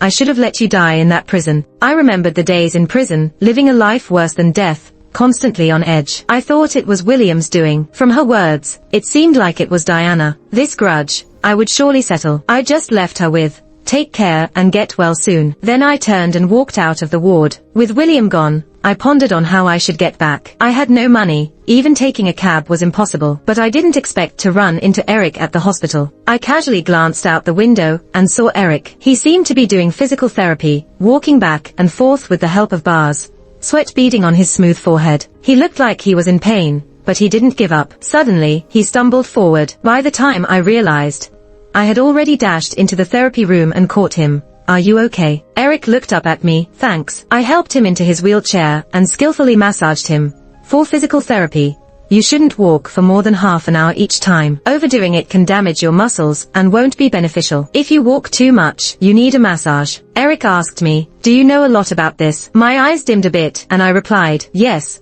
I got a nursing certificate." William had once been in a car accident. I had taken care of him. To take care of him better, I studied and got certified as a caregiver. I was pretty good at caring for patients. Just then, a man came running in. "Eric, I'm here to pick you up." "Who's this?" Then he saw me. I stood up. "I'm just a passerby." I saw Eric was about to fall, so I helped him. Before leaving, Eric handed me a business card. I need a caregiver. If you're looking for a job, you can call this number. As I watched him leave, clutching the black card in my hand, I felt a bit melancholic. So, he thinks I'm a caregiver. Lost in thought, Eric's silhouette vanished, replaced by William's. William's face was as cold as ever. What are you doing here? Let's go home. I followed him back. In the days at the villa, William seemed busier than usual. I occasionally overheard Diana calling William. Diana admitted her wrongs, saying she was afraid I would take him away. She did what she did out of love, fearing to lose him. William seemed to buy into this, often rushing to the hospital to see her. He had work during the day, and at night, whenever William wasn't at the hospital, Diana would call, complaining from head to toe. While I continued doing chores at the villa as usual, the housemaids would scramble for the work. Leave it to me. Don't trouble yourself with this. Sir told us that we're paid to do this dirty work, so you don't have to. My status had shot up. I seldom saw William, nor did I need to do chores, freeing up a lot of my time. So, I started thinking about finding a job, but if I just found any job, William would destroy it just like before. Hence, I needed to find a job where William wouldn't easily find me or dare to offend. Eric was the perfect choice. I took out that black business card from my pocket, the one that belonged to Eric's assistant. I clenched the card tightly and, after what felt like forever, borrowed someone's phone to call the assistant. After the call, I returned the phone, borrowed some money, and took a taxi to Eric's villa. The assistant I'd seen with Eric last time met me at the door. When I arrived, I saw several other caregivers waiting inside the villa. I was taken to the selection area, where the assistant announced to the others, "Sorry, we've decided to hire this lady. You may all leave now." I was then taken to see Eric. At that moment, he was feeding fish by the pond. The fish food dropped down, and a group of koi fish swarmed it. I watched the koi fish, with their mix of red and white colors and golden hues, all looking quite beautiful. The pond water was also very clear, with a few green lotus leaves floating on top, creating a serene atmosphere. The assistant spoke up. "Eric, Cynthia is here." My hands were intertwined, and my heart felt like a parched land, cracked and beyond repair. Eric put down the fish food and turned his head slightly to look at me, his expression gentle. "Do you have any salary requirements?" he asked. I shook my head. I trust that with Eric's capabilities, there won't be any delays in payment. As long as I have a place to stay, that's good enough. Eric didn't respond immediately, seemingly assessing me. His deep black eyes were hard to read. After a while, Eric finally spoke. "Take her to her room." I bowed to Eric and then followed the assistant into the house. We walked for about 5 minutes before reaching the house. He showed me to a room that was large, with a 2-meter bed and exquisite decorations. Compared to the master bedroom, it didn't fall short at all. "I'm staying here?" I asked. The assistant nodded and adjusted his silver-framed glasses, pointing to a closed door nearby. "That's Eric's room. As a caregiver, you must always be mindful of Eric's safety. So you're staying in the room next to his to better monitor his condition." I understood. "Don't worry, I'll take good care of him." The assistant smiled and nodded. "You can take a shower and change clothes, then go find Eric." I entered the room and closed the door, noticing a light blue long dress on the bed. It was made of pure cotton, very light, and covered with a layer of sheer fabric. I took the dress and stepped into the shower. After washing up and changing, I glanced at myself in the mirror. Honestly, I didn't care about my appearance anymore. After spending 3 years in prison, living a life that was neither human nor ghost, all I thought about was revenge. I didn't need to attract anyone, but no doubt, this style suited me. It felt like being transported back to my student days. I couldn't remember the last time I wore something like this. My parents would have liked it. Gathering my thoughts, I went downstairs. Eric was in the living room, with a doctor needling him. His pants were rolled up to his knees, with numerous needles in his calves. His expression was calm, but I noticed his hand clenched on his knee, veins bulging. I walked over. "Eric, thanks for hiring me." Eric shifted his gaze to me, his eyes lingering for a moment. A gentle smile curved his lips. "No need to thank me." I asked. "Eric, can I ask something? Earlier, I saw you were still interviewing other caregivers. Why did you decide to hire me?" Eric chuckled. "I waited a few days and didn't hear from you. I thought you weren't coming and started looking for others. But you came." He didn't finish his sentence, but I guessed he meant that since I came, he didn't need anyone else. Soon the needles were removed. I stopped talking to Eric. As the needles were taken out, Eric looked at me. "Were you talking to me to distract me?" I paused and nodded. "Acupuncture must hurt a lot." "I actually learned some acupuncture too." Eric interrupted. "Did you learn it for your boyfriend?" "Eric." I looked at him, surprised. The smile vanished from his lips. "I should head to the study." "Push me there, please." I stepped forward and carefully helped him into his wheelchair. To assist him, I had to slide my hands under his arms, making it look like I was hugging him. I could eat meals with Eric and had familiarized myself with his routines. Eric was gentle, unlike William, who was moody. Most of his time was spent in the study or at the company. When he went to the company, I went with him. When he had meetings, he would let me walk around and explore. His face often had a smile, but every time I saw him in pain from his rehabilitation, I couldn't believe it. He should have been a golden boy, yet he ended up like this. How could he still smile? If it were me,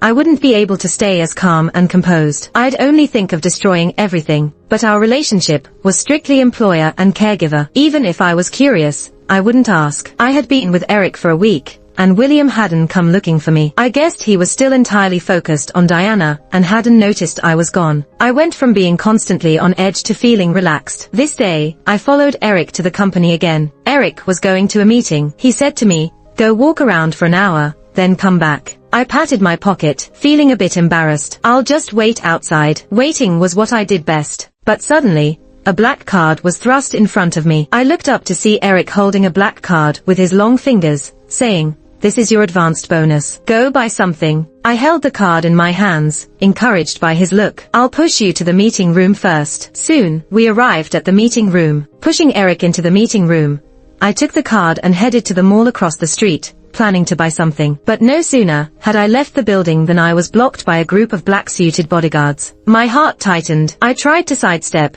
but then the bodyguards stepped aside. A familiar figure appeared. It was William. William, wearing a black shirt, looked even grimmer. His thin lips slightly parted, and his voice was as cold as a glacier. "Cynthia, you've got guts to run away. Come with me." I let out a mocking laugh. "Why should I go with you?" William's face darkened, and it felt like the temperature around us dropped. "If you really cared about me, with your skills, you wouldn't have just noticed I've been missing for so long." William's expression was stern, smooth talker. He stepped forward to grab my hand, trying to drag me away. I tried to break free but couldn't. "Help! Kidnapping!" A crowd gathered, whispering among themselves, yet no one dared to intervene because of William's bodyguards. As I was about to be taken away, a cold male voice pierced through the crowd.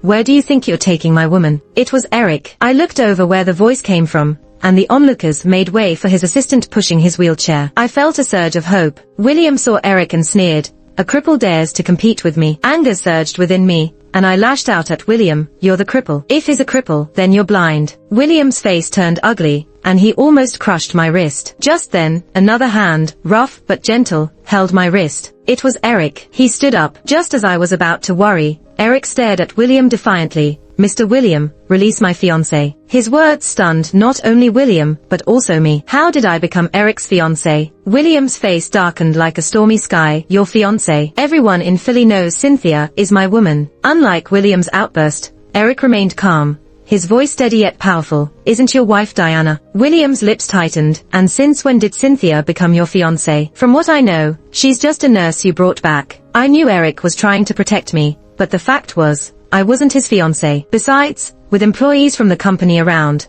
would he really abandon his reputation for me? Eric, however, stated calmly, "Professor John was my mentor. He personally told me he'd marry his daughter to me." Had my father really said that? It didn't seem likely. Back then, I was still in high school, and my father, a teacher, was firmly against young love. I knew Eric was lying. His eyes fixed on William's hand gripping mine, his tone growing more assertive. "Please release Cynthia, Mr. William." For a moment, I stood stunned, looking at him. I thought I saw concern in his deep eyes, but it quickly vanished, and I doubted what I'd seen. Slowly, the grip on my hand loosened, and I hurriedly hid behind Eric. My action stabbed at William's heart. "Cynthia, I'm giving you one last chance. Come with me." I looked at William. His eyes were full of threats. I thought of Lucy's tombstone. What would I do if he used that to threaten me? I hesitated, but then Eric grabbed my hand again, his warmth steadying me, and I stared at him in a daze. "Mr. William, Professor John was my mentor. Now that he's gone, I'll protect his daughter and clear his name." My heart trembled, and in an instant, my nose tingled, and my eyes turned red. Sparks flew as William and Eric locked eyes. I tugged at Eric. "I need to say something to him." Eric stepped back. I faced William. "William, I'm not your toy. I have the right to refuse to go back with you. You said you'd give me an explanation, but your explanation was just Diana apologizing and you forgiving her. Let me tell you, I was the one who pushed Diana. Before, when I loved you, you didn't believe me. Now you're married to her, and you don't believe her. So calling you blind isn't wrong." William stared at me intensely, his eyes darkening, revealing no emotion. Whatever he felt, he was no longer any concern of mine. I pushed Eric's wheelchair and left. Back in the office, Eric instructed his assistant, delay the meeting by half an hour. The assistant thoughtfully closed the door behind him. The large office was now just Eric and me. Before, my focus was solely on taking care of Eric, without any romantic feelings. But now, I felt a bit uneasy. Eric gazed at me, and I lowered my head to avoid his eyes. Memories of the past flooded back. Back in my senior year, Eric was my dad's favorite student. I was weak in science, so my dad asked Eric to tutor me. At that time, I hadn't met William yet and had a small crush on Eric. I was sure he liked me a bit too, but then he disappeared, and I got involved with William. Suddenly, Eric spoke. The engagement, it's not entirely a lie. Sunlight streamed through the large office windows, enveloping everything in a silent glow. I stared at him, surprised by his words. Unsure how to respond, I changed the subject. Your leg. It's improving well, thanks to your great care. My gaze flickered. Eric wheeled himself closer, looking straight at me. Don't change the subject. I met his eyes, unable to avoid them. Since we met again, you've acted like you don't know me. I thought you'd forgotten me. Yet here you are, mentioning an engagement. Eric's lips pressed together, his expression tinged with sorrow. How could I forget you? I've always remembered you. I clenched my fists, feeling utterly ashamed. Rumors were flying outside that I was madly in love with William, upset about him marrying someone else, and that I gate-crashed their wedding with a knife, intent on murder. Covering my stomach, I sobbed uncontrollably. But deep down, I knew I was avenging Lucy and my parents. Using a child's bone marrow to save a first love, William could never let that secret get out. So in the end, all the blame fell on me. As I was wallowing in my misery, suddenly, Eric grabbed my hand. I looked up and met his apologetic gaze. No, it's my fault, he said. I didn't protect you all. Back then, I got into a car accident and was sent abroad. By the time I woke up, your parents were dead, and you were in jail. If I'd been there, I wouldn't have let you or the teachers end up like this. He spoke with such sincerity that his eyes even reddened. I couldn't help but remember those days. I bit my lip, holding back tears. Eric gently wiped my tears away, but I still couldn't hold back, and they fell like broken strings of pearls. His kindness overwhelmed me. He's still the same as before, while I'm beyond broken. Even a little bit of gentleness feels like rain nourishing my parched heart. After what felt like a long time crying, I finally calmed down and curled up on the couch, hugging myself. Eric looked at his Patek Philippe watch. It's time, push me to the meeting. I stood up, took a deep breath, and pushed him to the meeting room. As usual, after getting him to the room, I'd leave. After all, it was company business, and I was an outsider. Just as I turned to go, he grabbed my hand. Stay and listen. I was stunned, noticing the curious gazes of the executives. Not wanting to disturb the meeting, I stayed and listened. Their meeting was about the exhibition hall's design. The design and marketing departments were arguing over the details, but couldn't agree on anything. After everyone left, Eric looked at me. Do you have any ideas? Me? You studied design in college. Eric's expression showed he wasn't joking. I squeezed the wheelchair handles tighter. I studied design, but I've never done any real work, let alone something as significant as an entire exhibition hall. Maybe my lack of confidence showed in Eric's eyes. He stopped the wheelchair and asked me very seriously, have you thought about the future? Future, the word felt foreign, throwing me into confusion and silence. How could someone who has been in prison think about the future? Didn't I want to work like those successful people? But I had no future. Eric continued, have you thought about life after your revenge? I hesitated, shaking my head. Do I even have a future? Of course you do. Eric's gentle words brought me back. You can start thinking about the future now. I had always felt like fighting William was like trying to break a stone with an egg. I was prepared to die a horrible death. But seeing Eric now, I buried my negativity deep inside. Then Eric suggested, by the way, take me to visit your parents' graves. I haven't paid my respects to my parents in 3 years either, so this is a good chance. Leaving the company, Eric and I went to the cemetery. It wasn't a well-kept one. Even the guard was neglectful. My parents' tombstones were covered in dust, and their photos had become blurry. I bit my lip. I was in such bad shape back then.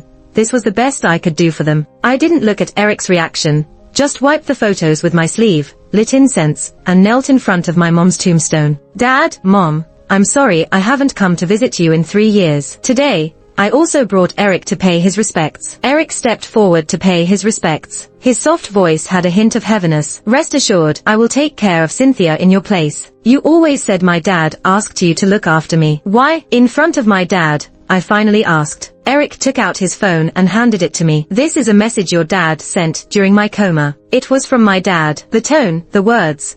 I could see my dad's shadow in every line. More than a message, it felt like a will. Eric, by the time you read this, I didn't tell Cynthia about your accident, as you wished. I never regretted anything in my life. But now I regret hurting her when she knelt at my door with her daughter. She was in trouble, and I pushed her away. I now entrust my only daughter to you. Please take care of her. Reading this, I burst into tears. Only after becoming a parent did I understand my parents' intentions. Emotion, guilt, and regret washed over me, and I broke down. Dad, I cried. As I nearly fainted, Eric caught me. I lay on his knee, crying for a long time. The wind blew against my cheeks, bringing a sense of calm and drying my tears. I moved to the next grave, Lucy's, a black and white photo, her 5-year-old face hurting my heart. Eric, this is my daughter and her brother. Her name was Lucy. I turned to Eric, smiling bitterly, but the sadness soon overwhelmed me. My unborn baby never got to see the world. Diana pushed me down the stairs, and I lost him. Her reason for hurting me was that she just couldn't wait that long. My eyes reddened. It felt ridiculous. Eric pressed his lips together, saying nothing. I couldn't hold it in anymore. I started to spill everything.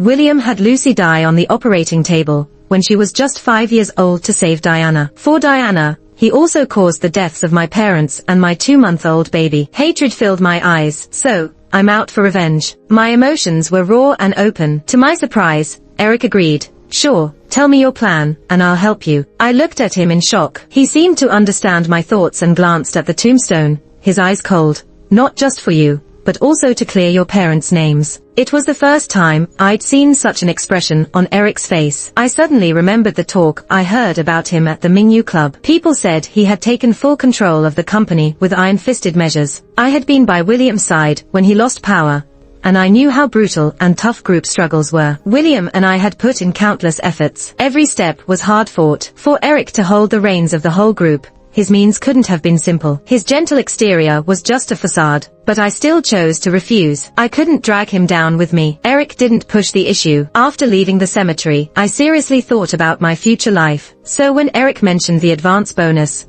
I knew what I wanted to buy. I bought art supplies and paints. I needed to start cultivating myself from an artistic perspective. If I could return to a normal life, I hoped to become a designer, fulfilling the dream I had when I chose this profession. I painted by the window while Eric worked nearby. My art supplies were in Eric's study, his suggestion, saying the view was the best here. He was right. The entire residence was like a classical garden with scenic rockeries, green waters, and pavilions. Painting turned out quite well. Eric's voice came through. I looked towards him unknowingly. He had already wheeled himself to my side, his gaze on my canvas. Seeing my half-formed painting, I felt a bit embarrassed. It's been a long time since I last painted. Take your time. Eric's soft features and gentle words were strangely comforting. I felt a surge of confidence. But then, my phone rang. It was my old phone, and it was William calling. What did William want? After hesitating, I answered, but it was Diana's voice on the other end. Cynthia, I'm sorry for what I did before. Can you come back? Diana's voice was gentle, but unlike Eric, her gentleness hid a knife. I didn't know her purpose for calling me back, but I knew her words were insincere. I coldly replied, what's in it for you if I return? Diana's tone changed.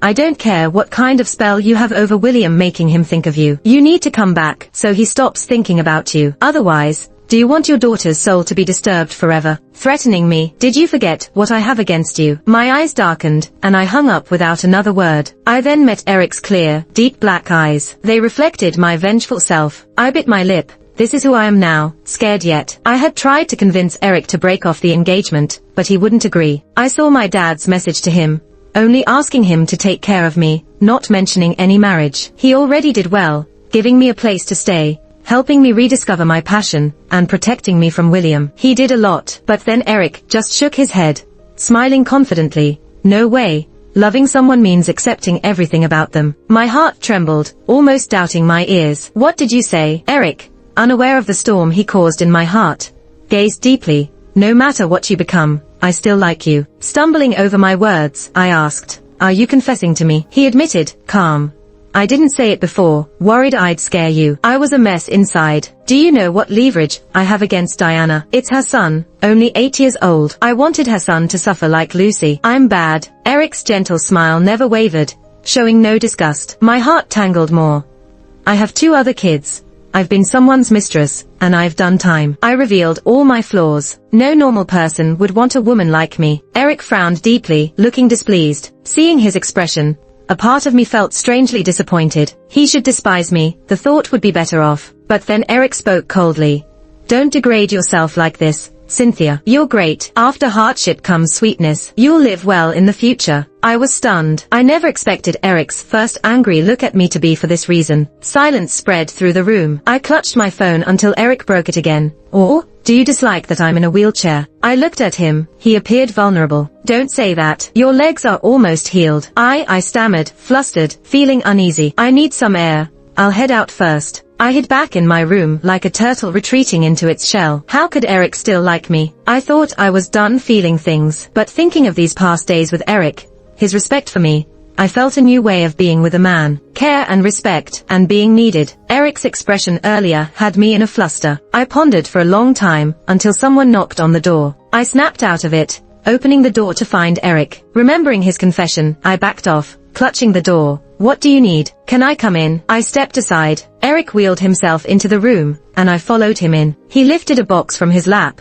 This is for you. I hadn't noticed he was carrying something. Judging by the packaging, it was a phone. I saw your phone screen was cracked. Even though I knew the price of a phone was trivial for someone like Eric, who oversees a billion-dollar conglomerate, I couldn't accept it. I can't pay you back. I refused outright. I don't want it. Eric's gentle eyes seemed to see right through me.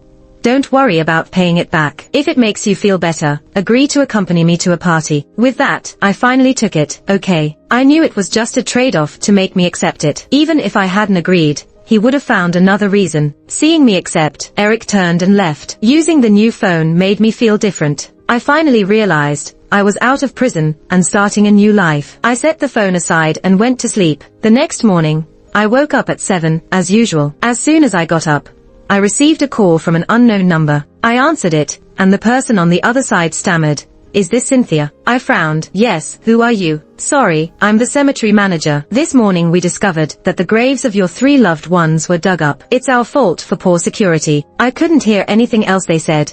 My mind went blank, like I was struck by lightning. What happened? Mom, Dad, Lucy, the baby. I threw off the covers, stumbled out of bed, and ran frantically. I nearly fell in the living room, but ran into the butler. The butler helped steady me and, seeing my panic, asked, "What's wrong?" I gathered myself. "Butler, I need to go to the cemetery. Can you stay with Eric for his rehab today?" Usually, my job every morning was to help Eric with his rehab, but given the situation, I couldn't wait. I had to go to the cemetery. Though confused, the butler agreed. "All right. If it's important, go ahead. I'll explain to Eric and get you a car." With no more worries, I hurried out. The butler suddenly called after me, "Cynthia, change your clothes." I realized I was still in my pajamas. I rushed back, changed quickly, and headed to the cemetery. At the cemetery, I went straight to the site and saw the empty plots. 3 tombstones, all empty. It felt like I'd been struck by lightning. I stood there, dumbfounded. Then a wave of rage surged from within me. Was I unable to protect even my family's remains? Collapsing to the ground, I broke down in tears. "Cynthia, I'm sorry. It's our fault. We can offer compensation if..." I cut him off, standing up, eyes blazing. "Compensation? No amount of money can compensate for this. I just want my parents and my child's ashes back. They're everything to me." I grabbed the staff member by his collar. He turned pale with fear. My hair was loose, flying in the wind, and with my hysterical state, I must have looked like a terrifying ghost. At that moment, Eric arrived. "Cynthia, calm down." His trademark, gentle voice penetrated my anger like a breath of spring air, calming me instantly. I didn't question why he was there, but I instinctively trusted him. "Eric, my parents' ashes and Lucy's ashes, they're gone." Eric comforted me softly. "We'll find them." Then he turned to the staff. "Are there any security cameras?" Finally, someone rational. The cemetery staff nodded hastily. "Yes, we have 24-hour surveillance." I nearly lit up with hope. Throughout, Eric held my hand, his warmth reassuring me. In the security room, I rushed to the monitors. The staff pulled up last night's footage. I watched closely without blinking. At first, the cemetery was quiet. A few minutes into the fast-forwarded footage, at around midnight, 4 men sneaked in, targeting my parents' ashes. I felt a chill all over. Those are the ones. Eric took the footage and handed it to his assistant. "Find these 4 men." The staff mentioned, "Cynthia, even petty thieves usually steal valuable items. or arrange ghost marriages. These men seem to be targeting you specifically. I froze, recalling Diana's words to me. How ruthless. She actually did it. I wouldn't go easy on her either. Red-eyed, I seethed. It's Diana. She'll pay for this. I was half mad with fury. Eric seemed concerned. Cynthia, my team will find them soon. When they do, we'll call the police and get the ashes back. All I could do was hope. I looked at him, clutching his hand, pleading, Eric, I need your help. Eric squeezed my hand. I'll help you. Eric's team was fast. Within 2 hours, he got a call. Eric, we found them. Call the police. As the complainant, I was taken to the police station to give a statement. Eric accompanied me. While giving my statement, I accused Diana as the mastermind. The police investigated the thieves and found an unexplained sum of money in their accounts. They believed me and called Diana in for questioning. But with William protecting her, she was safe. Learning that Diana was free, I stood with Eric in the station's parking lot. Eric looked at me, disappointed. I gave a bitter smile. I expected this result. Eric, is everything I asked for ready? Eric nodded but still hesitated. Are you sure you want to go through with this? My eyes flashed cold. I'm sure. I locked eyes with Eric's clear and deep gaze, feeling like I might just get lost in them. We were just staring at each other, and it felt like the world went silent around us. Then a harsh male voice cut through. Cynthia, get away from him now. It was William. I broke eye contact and turned to see William and Diana standing side by side. William's eyes were glued to me. Diana's gaze was challenging, but when she spoke, her voice was soft and she smiled. Cynthia, I haven't congratulated you yet. I heard you're engaged to Eric. Finding such a good match, Lucy can finally be at peace. My face turned pale and my heart clenched in pain. I held my chest and said, you have no right to mention Lucy. In my disheveled state, I caught the gleam of triumph in Diana's eyes. Feeling triumphant, we'll see how long that lasts. I lowered my gaze and looked at William. William, I knew it. Last time you took me away, it wasn't out of love. I thought. I stopped mid-sentence, then looked at Eric with a disappointed expression. Eric, let's go. I moved to push his wheelchair. William's expression turned cold for a moment. What did you think? I clenched my fists, my voice soft and calm like a lake, but loud enough for William to hear. I thought you might still have some feelings for me. I started to walk away when William's urgent voice called out, wait. I paused, then suddenly fainted. Eric tried to reach for me, but he was in a wheelchair. William dashed forward, ignoring Diana's reaction, and caught me. I instinctively leaned into William's arms. As expected, he picked me up, looking down at Eric. You can't even take care of yourself. How could you possibly take care of Cynthia? William took me to a private hospital for a full checkup. He stayed with me the entire time. Soon, the doctor gave a diagnosis in my hospital room. Mr. William, the patient has severe heart failure and needs surgery. In the room, William looked like he'd been struck by lightning. How could this happen? Diana, standing beside us, felt a surge of triumph. Severe heart failure meant Cynthia would die soon unless she got a heart transplant. And where would they find a heart donor so easily? She was lucky enough to find bone marrow back then. I woke up slowly, meeting William's desperate eyes. I rose and tried to leave, but William pressed me back on the bed, frowning. Where are you going? I saw concern in his eyes. Weakly, I said, I want to leave. I don't want to stay with you. But William held me down. Where would you go? Eric can't take care of you properly. There was something off in his tone. What's wrong with me? William hesitated. Diana couldn't wait to say. The doctor said you have severe heart failure. Diana, William's voice was icy, a clear warning. But it was too late. My breath hitched and I clutched my heart. No wonder I always felt this pain in my chest. So that's what it was. William's voice was low, trying to encourage me. There's still a chance. The doctor said we can fix this with a heart transplant. I will do everything to save you. Tears rolled down my cheeks as I gave William a sharp look. It's not that easy. And just thinking about having someone else's heart in my body makes me sick. I was done. I had nothing and nobody left in this world to care about. I lay there, feeling completely hopeless. Diana's face stiffened, but forced a normal look because William was present. Don't be like that. Once it's in your body, it's yours. I looked at William. I don't want to see her. William turned to Diana. Diana, go get some rest. Diana turned pale, but eventually left. The first few days, I was in the hospital. Diana didn't come to visit. William came to see me every day, showing me a gentleness I'd never seen before. I looked at him with an unclear expression. William turned to see my look. What's wrong? I smiled subtly. Just surprised you've never been this gentle with me. This kind of gentleness has always been for Diana. I'm sorry. William hugged me, his voice soft. I didn't realize my feelings for you. The time you were away, I missed you so much. After a moment of hesitation, he finally said, I've fallen in love with you. I couldn't help but smile. It's been 8 years, and I finally hear you say that. William released me, his voice filled with care. Just focus on getting better now. Leave everything else to me. As for my engagement to Eric, he didn't seem to care at all. My smile deepened. Then, suddenly, my condition worsened. When they announced it, Diana was there too. I reasonably suspected she was there to gloat, despite her face showing worry. I knew she was hoping I'd die soon. I lay on the bed, barely hanging on. William had lost his usual composure, gripping the doctor's collar.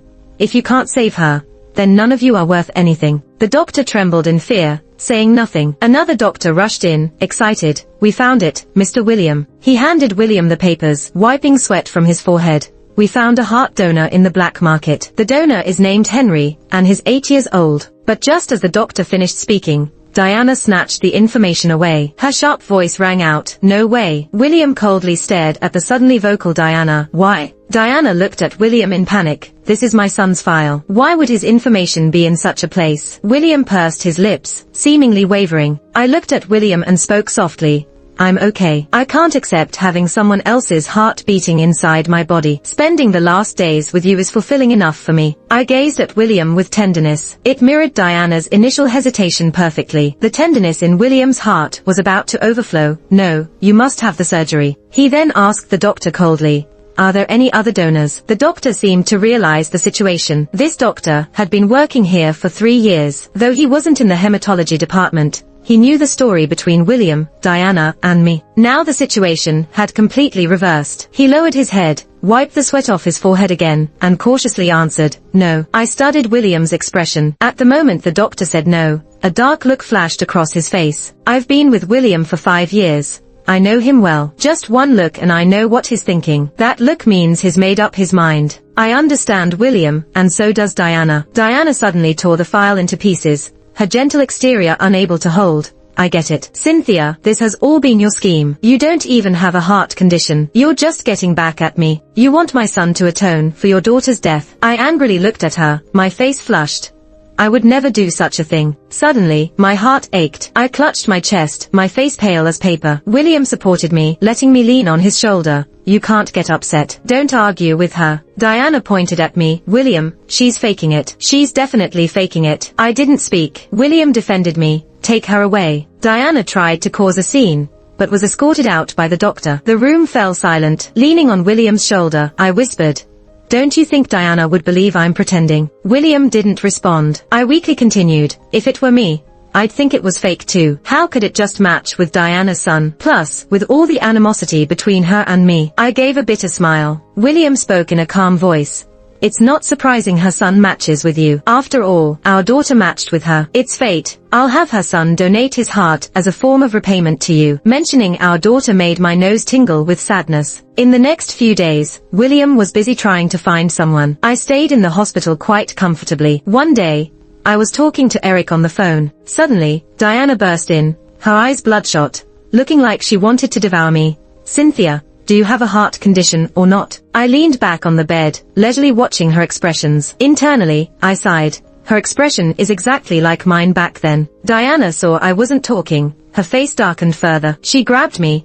Come with me for an exam. I'll expose you. I grabbed her hand back, squeezing it so tight, she couldn't resist. Not at all like someone sick.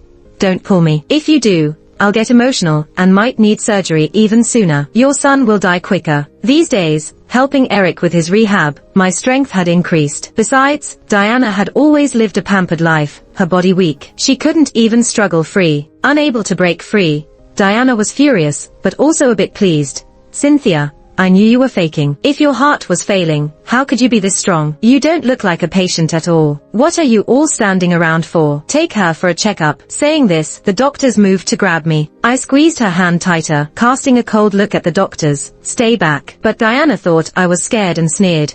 What are you waiting for? She's just a vixen. If you can't even do this, I'll have William fire all of you. I wasn't afraid of the checkup, but better to avoid unnecessary trouble. I also addressed the doctors.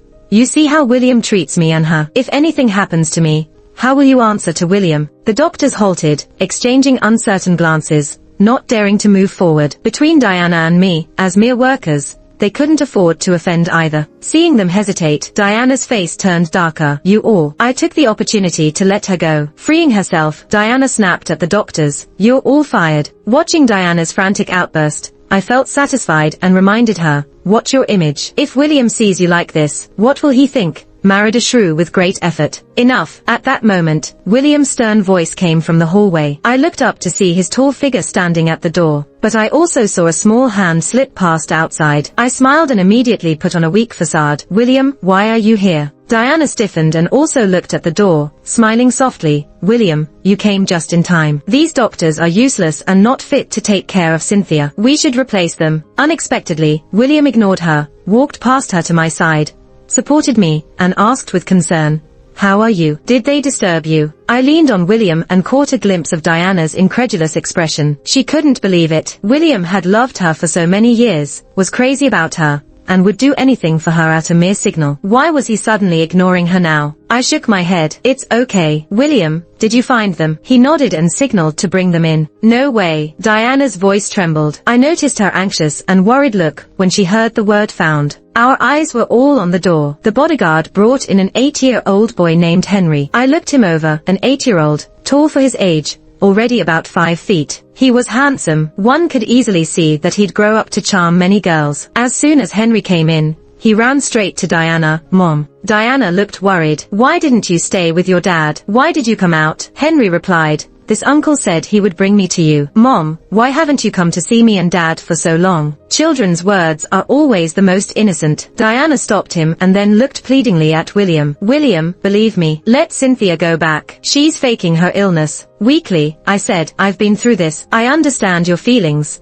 So you hope I'm faking it. But who would curse themselves? Cynthia, Diana started, but William cut her off coldly. Where do you think I found your son? At these words, a guilty look flashed across Diana's face. I had felt William was in a bad mood ever since he came in. His whole body exuded coldness. Seeing Diana's guilty expression, I started to understand. Before Diana could speak, William continued, I found them in Philadelphia, right under my nose. Diana flinched, her complexion pale, moved closer to William, and grabbed his hand, trying to explain. William, don't talk in front of Cynthia. I can explain. But William wasn't listening. He forcefully pushed her away. Diana, you said you divorced your husband and got married out of necessity. Which part is true? Diana fell to the ground. But even in her fall, she looked stunning, tearfully gazing at William. I didn't mean to. Any other man, seeing her so frail, might have forgiven her. But William wasn't just any man. I spoke up. Diana, are you a bigamist? Diana's attention shifted to me. She pointed at me angrily. Is it you? You knew all along. You told William. Seeing Diana charge at me, I weakly hid in William's arms. William, I'm scared. William pushed her away, ordered the doctor,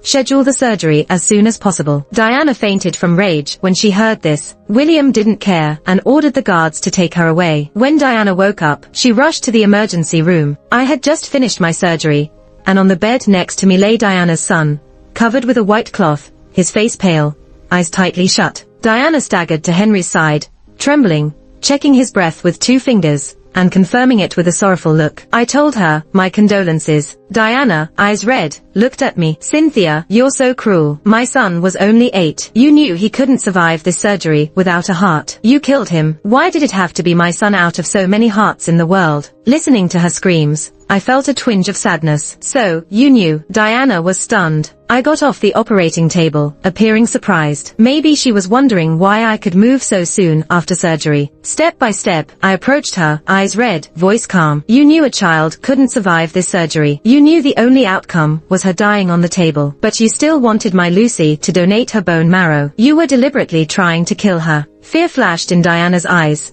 but she vehemently said, so what if it was on purpose? Her father didn't love her. Her mother couldn't protect her. What's the point of such a life? But I'm different. People expect me to live. I knew from the start that Lucy's bone marrow matched mine. Knowing she was William's daughter, I knew that by playing a few tricks, I could make him willingly give the child to me. But I didn't expect you to get pregnant. I couldn't wait that long. My family was abroad, so I had to do something about your unborn child. Her words stabbed into my lungs like knives. I looked up to the observation room on the 2nd floor, where William stood in the shadows. William, you heard everything. This is how your beloved woman hurt you. I had seen William standing there since Diana came in, but I hadn't said anything to let her see this drama play out. Diana, upon hearing my words, looked up, her face growing paler. She saw William in the observation room. After a while, William walked down and came in front of us. Diana still hoped William hadn't heard earlier. She rushed to him, holding his hand and trying to explain, "William, I was just too sad from losing my son. I didn't mean it. I love you." But William pushed her away, and said coldly,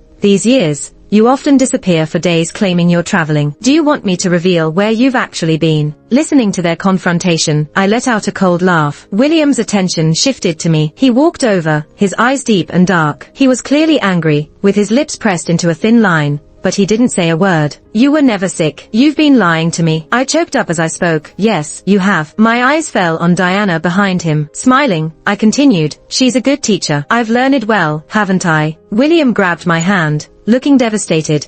"How could you lie to me? Because you're naive and pathetic. Did you never think I was faking it? Why did I suddenly come back to you?" I sneered internally as I saw William's sad expression. "You didn't think that, because you're arrogant. You believed I couldn't live without you, that I couldn't love someone else, that I would definitely come back to you. You were wrong." William lowered his gaze, voice hoarse. "No, you love me. Otherwise, why would you put so much effort into deceiving me? You hate me so much.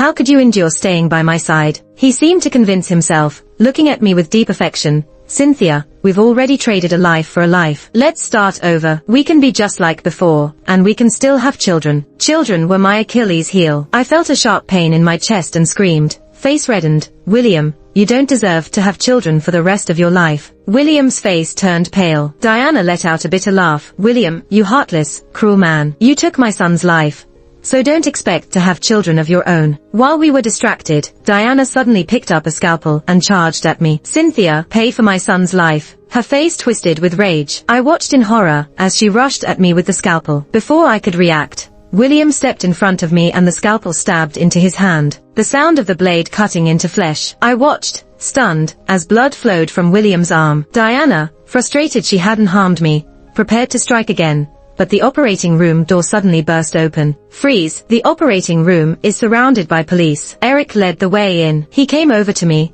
separating William and me, and asked worriedly, "Are you okay?" I shook my head and smiled faintly. "I'm fine." Diana was arrested for assault. She tried to accuse me. "Officer, I want to report Cynthia. She killed my son." "Arrest her." I took a deep breath. "Too bad.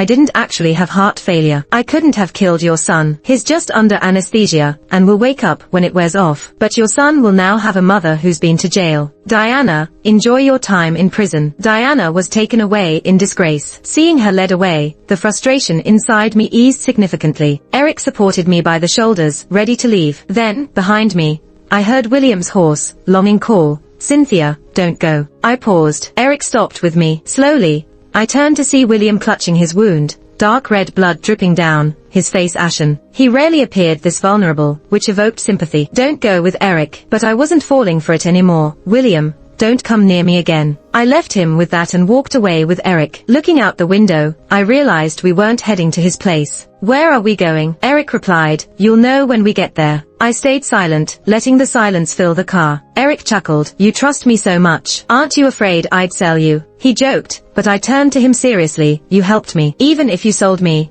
I'd accept it." My plan started at the cemetery. If Diana hadn't disturbed my family's peace after their death, I wouldn't have sought revenge. And all of this was thanks to Eric's help. He bribed the doctors at the White's private hospital, forged my medical records, and got the black market heart for me. As we drove in silence, Eric glanced at me, a hint of darkness in his eyes. He then smirked softly. Soon, we arrived. It was a cemetery, well managed, surrounded by hills, very serene, a good place. Eric brought me to my parents' new gravestones. "I arranged a new cemetery for your parents. It's well managed. No one will disturb their peace anymore." I felt nothing but gratitude. My eyes welled up, tears streaming down. "Thank you." Eric handed me a clean handkerchief. I took it, wiping my tears. "Thank you." Eric looked at me gently. "There's no need for gratitude between us." I looked up at him, touched by his tenderness, feeling a bit uneasy. Having nothing to give, I could only accept his help. Facing him, I felt only inferiority. I wanted to distance myself. Pressing my lips together, I made a decision. Eventually, I will repay you for these gravestones. Eric's gaze deepened, filled with a mix of pain. "Cynthia, you've changed. I know what you've been through made you feel inferior, but I never thought you were undeserving. My heart tightened at the fear he'd bring up feelings again. If he did, she'd have to reject him. But instead, he said, "Whatever you decide, I'll support you. Do you remember me asking you what your plans were after revenge? It's not too late to bring your life back on track now." Eric looked at the tombstone. "If your master and mistress were alive, they'd want you to have your own life." His words moved me deeply. I followed his gaze to the tombstone. In the photos, my parents seemed to be looking at me. After a while, I looked at Eric. "You're right. I need to start a new life." I quickly quit my job as Eric's caretaker. After all, Eric had recovered and could walk normally. Then, I started looking for a job. But Eric insisted on one thing. He still wanted me to live in his house. I sent my resume to many design studios in Philadelphia, but heard nothing back. I set up my easel by the pond and drew part of the mansion's structure and some designs. But my spirit was down, and even my drawing felt half-hearted. Eric came home from work, saw me, and walked over. "What's wrong? You're spaced out. You're back." I smiled, putting down my brush, my lips forming a thin line. I sent out some resumes, but got no replies. "Don't lose hope. You might hear back soon." I asked, "How long does it usually take your company to respond?" Eric thought for a moment. "Usually a day. For big recruitments, with more candidates, it's about 1 to 3 days." I sighed deeply. I wasn't expecting much, but just as Eric finished speaking, my computer pinged. It was an email. I turned to look and couldn't help reading the email out loud. "Thank you for sending your resume. It perfectly matches our company's needs. Please come for an interview tomorrow afternoon at 2 p.m. I looked at Eric, delighted. I was so excited. I hugged him. "That's awesome. I finally have an interview. I told you, someone would appreciate you." It wasn't until Eric's warm voice reached my ear that I realized what I'd done. I froze, quickly let go of him, and tidied my clothes. "Sorry.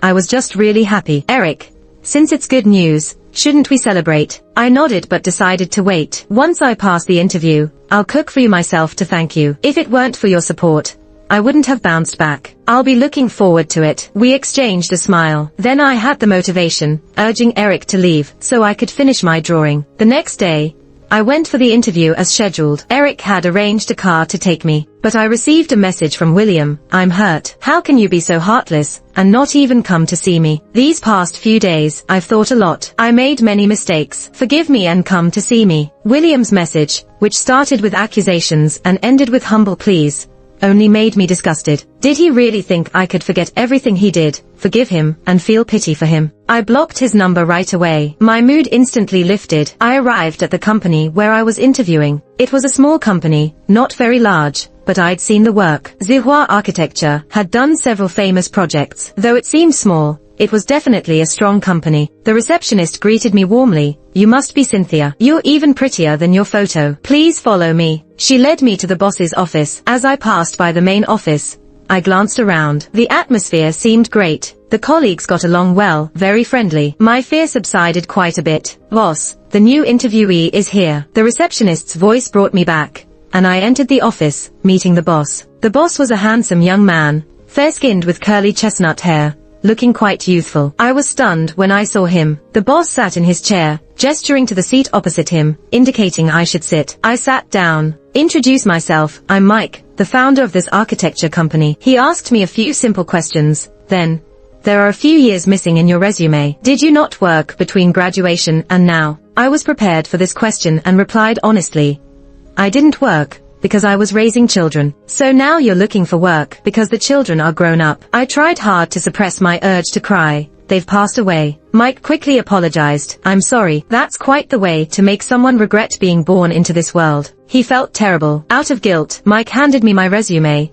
"Congratulations, you're hired." I was hired in the most inexplicable way, but I could tell it was out of guilt. As I was about to say something, he seemed to read my mind. "Don't get me wrong.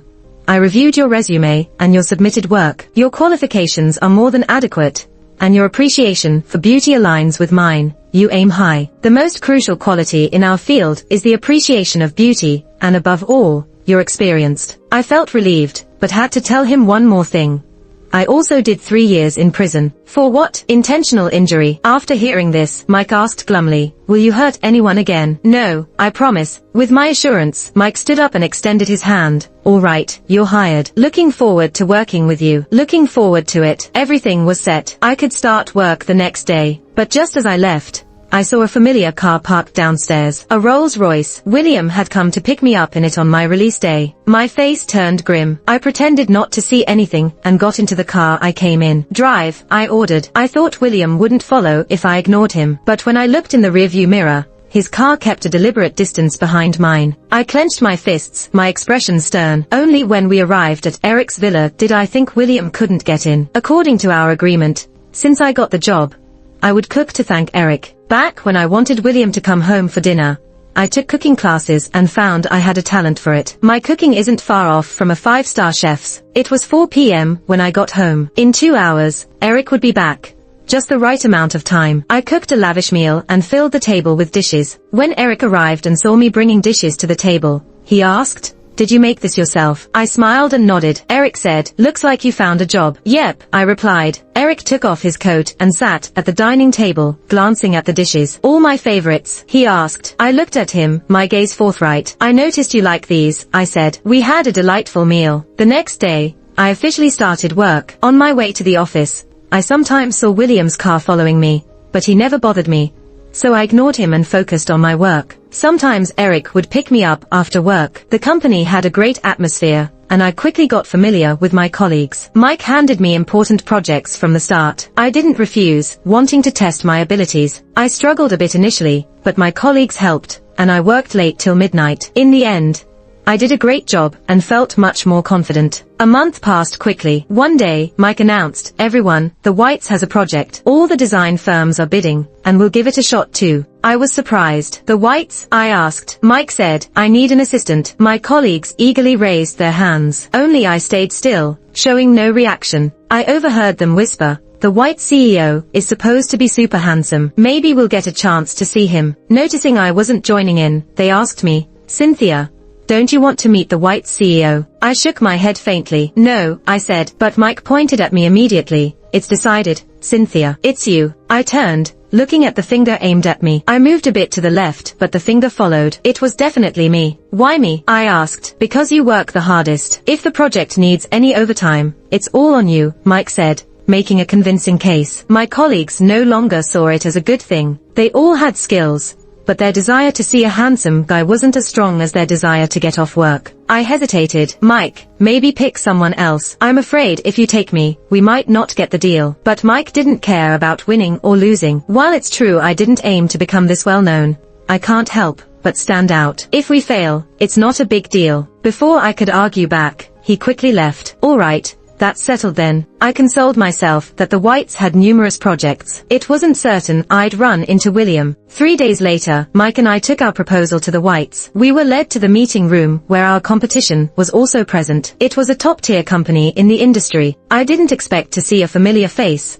The other company's representative, dressed sharply in a black suit, with bold red lipstick, like she was out for blood. Her gaze landed on me, filled with malice. "Cynthia, didn't expect to see you here," Mike lazily asked. "You know each other?" I frowned and nodded. "Yes, she was my college roommate, Amy." Memories of college flashed before me. I got into my parents' university, and many people knew me, but some thought I got in through connections. Amy spread rumors that I was seeing multiple people, seducing others' boyfriends, and leading an indecent life off campus. She even took my study abroad opportunity. Amy glanced at our nameplates on the table. For the Whites' convenience, there were nameplates indicating our companies. "Just a small firm, Cynthia. Back in college, you were the most promising in our department. How'd you end up here? Want to join our firm? I'll even mentor you, to repay for taking your study abroad slot." My tone was cold. "No thanks, I like it here." Amy wasn't fazed by my coldness, thinking I was just being stubborn. "Our firm is the best in the industry. I'm giving you a chance out of old ties." She didn't relent, so I didn't hold back either. "I don't know about your firm, but with someone like you, I doubt it's worth joining." Mike gave me a thumbs up. "Well said." Amy's previously smug face darkened immediately. "What are you proud of? The Whites is a big company. Anyone with sense can see they'll choose us." I said calmly, "It's the Whites' choice, not yours. We'll win on merit." But my calm demeanor irritated Amy even more. "It's different this time. You don't have your professor parents to back you up. I heard both your parents committed suicide out of guilt," she continued. "One manipulated female students under his position, the other covered for her husband. If I had parents who were such social scum, I'd really feel embarrassed to face people. Her words hit my most painful spot, like a needle scratching my heart. It hurt like hell. I looked at her coldly. You can insult me, but bringing my parents into this is too much. Amy smirked. Your parents did such things, and we can't talk about it. My hands tightened on my knees, my lips pressed together, and my eyes reddened with anger. But then Mike's lazy voice chimed in. I really can't stand you guys. Amy's icy stare turned to Mike. What do you mean? I also looked at Mike. He gave me a look I didn't understand, but I still loosened my grip. Mike, leaning on his hand, lazily retorted. When you can't win an argument, you attack someone's parents. Even if my employee's parents did something shameful, it's nothing compared to how hateful you are. I felt a warmth inside. Amy couldn't out-argue the both of us and was furious. She finally gave me a vicious glare. Cynthia, you're really good at seducing men to fight for you. But even if you can seduce men, that doesn't mean you have the skills. We're determined to win the Whites project. As soon as she said that, the conference room door opened. We all turned to look. Leading the group was a man in a tailored suit, with a stern face and an air of aloofness, shining among his assistants and staff. It was William. His gaze swept over me, and my heart tightened. In that moment, I understood the real reason for involving an external renovation company for the Whites project. I almost stood up from my chair, but I knew leaving abruptly would seem odd. So I forced myself to stay put. William took his seat at the head of the table. Since the chair swiveled, he turned directly towards me. I kept my head down, avoiding his gaze. Amy eagerly handed her proposal to William, with a supposedly professional and composed smile. Mr. William, I am. But she was cut off by William. Could you repeat what you just said in there? Everyone, including me, was bewildered by William's question. Amy repeated, Mr. William, I'd like to introduce my design proposal. No need. William decisively refused. Amy's face fell, but then she pretended to be magnanimous. Mr. William, let me introduce it anyway. So some people can be convinced they lost fair and square. I was the some people. I had no idea where Amy got the confidence that William's interruption meant she had already won. William then declared, I don't want to work with someone as arrogant as you. Amy's face turned white. Mr. William, why? We all became background scenery at that moment. I clutched my pen tightly, wondering if it was really because Amy was too arrogant. I said nothing, but Amy suddenly pointed at me. I know, it's Cynthia again. She must have seduced you. She's somewhat pretty, but Mr. William, you can't be that shallow. Everyone's expression changed. I looked displeased, speaking angrily. Amy, after all these years, have you ever reflected on yourself? You offended William with your loose tongue. Don't blame me. Amy insisted. Am I wrong? Since we came in, you two have been making eyes at each other. You were even kept by a rich man back then. I clenched my hands, but William's deep, authoritative voice cut her off. Say one more word, and you can't stay at your company anymore. William's words were firm. Amy's face turned pale as the white security escorted her out unwillingly. This didn't affect William at all. You guys go ahead. In the end, the Whites decided to work with us. As we left the Whites, I told Mike to go ahead, saying I had something to do, but really, I was going to find William. I went to the direct elevator to the CEO's office. Surprised, the password was still the one I set. I went straight to William's office. William had anticipated my arrival and cleared the place. No one was in the CEO's office. Looking at him, my eyes reddened, my voice choked. You knew I'd come. William's gaze was fixed on me, cobalt blue eyes reflecting only my image. Without this method, I couldn't have seen you. Anyone who didn't know would think he cared so much about me. I hardened my expression. Don't use this way again. If you're involved in this project, I'll back out. William looked crushed by my decisive words. Why can't we get back together? Tears streamed down my face as I shouted. William, when you did those things, even if you'd considered that maybe I'd be hurt, maybe I wouldn't forgive you, we wouldn't be here now. William seemed to understand my resolve. He knew he had wronged me before and could only try to make amends now. I'm sorry. I was wrong, Cynthia. I really love you. It's been painful without you. And Diana is in jail. I made sure she experienced what you went through there. She can never harm our relationship again. I cried and shook my head, my eyes full of mockery. It was never Diana's existence that ruined our relationship. It was your decisions that did. Who are you trying to blame now? In this life, all I have for you is hatred. No, perhaps one day, I won't even hate you anymore. To me, you'll just be a stranger. William's face went white, and he murmured, no. I turned to leave, but William grabbed me. I shook him off forcefully and walked away. I went downstairs and took a moment to calm myself. I didn't expect to hear Mike's voice behind me. Why are you crying? Startled, I turned to look at him. Why haven't you left? I was waiting for you. I realized you didn't drive here, and it's quite far from our office. Should I reimburse you for the cab fare? Mike asked. Do you know Mr. William? I looked at him calmly and said, didn't I tell you I've been to jail? The person I wanted to kill was him. I stabbed his left chest. If his heart wasn't on the right side, he'd be dead by now. My cold-blooded killer remark shocked Mike. Seeing his scared face, I burst into laughter. All right, let's go. We drove back to the office and unexpectedly saw Eric's car downstairs. I got out of Mike's car and went to Eric. What are you doing here? Eric looked serious.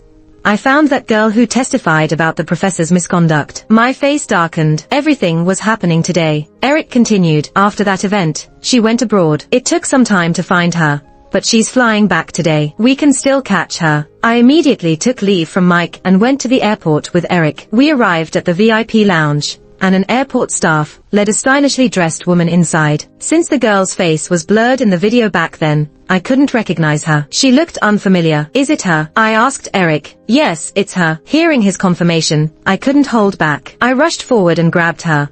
Why did you falsely accuse my father back then? The girl looked panicked. Who are you? Who accused your father? Don't talk nonsense. You're crazy. Calling me crazy. I decided to show her crazy. I tightened my grip on her neck. I'm Cynthia. Professor John is my dad. I believe he wouldn't do such a thing. You ruined my family, yet you went abroad, got a huge scholarship, and live a happy life. What kind of justice is this? I want you to pay for my parents' death. Help me. The girl struggled to ask for help from people around us, but no one stepped forward. Finally, as she felt near death, she gave in. Someone instructed me. It wasn't my idea. I then let her go. She collapsed on the floor, tears streaming down her face. That person made me frame Professor John, promising to clear it up later. I never expected the professor would commit suicide. I didn't want that. I'm sorry. I've been tormented by this for years. Regardless of her willingness to admit it, we had the evidence and called the police. This matter also implicated William. When he was taken in for questioning, I made sure to be there. After today, my parents would be exonerated, and this girl would face the consequences. Those journalists who hounded my mother to death would also get what they deserve. Tears streamed down my face. Mom, Dad, can you see this? I can finally clear your names. May you rest in peace. Eric supported me, comforting me all along. I held on to him, crying uncontrollably in his arms. After working hard, I finally managed to pay off Eric's mortgage. And on that day, Eric confessed his feelings.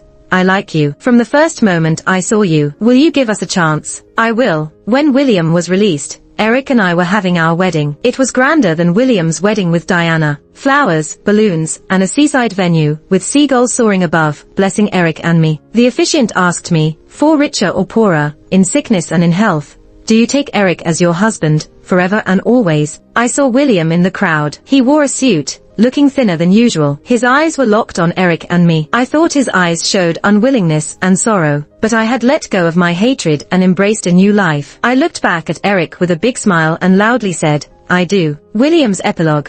I never expected to be taken to the police station for questioning, nor did I realize Cynthia was waiting for revenge this whole time. Back then, I just wanted to bring Lucy back and use some means, not expecting such irreversible consequences. These were the cracks that could never be mended between us. One wrong step led to another. When I got out and heard she was getting married, I rushed to the venue. I didn't know if I wanted to stop it, or just see her one last time. But when I saw the happiness on her face, I finally abandoned the idea of ruining her wedding. I suddenly realized how long it had been since I last saw her smile like that since being with me. I recognized my mistakes, but forever losing her was my punishment.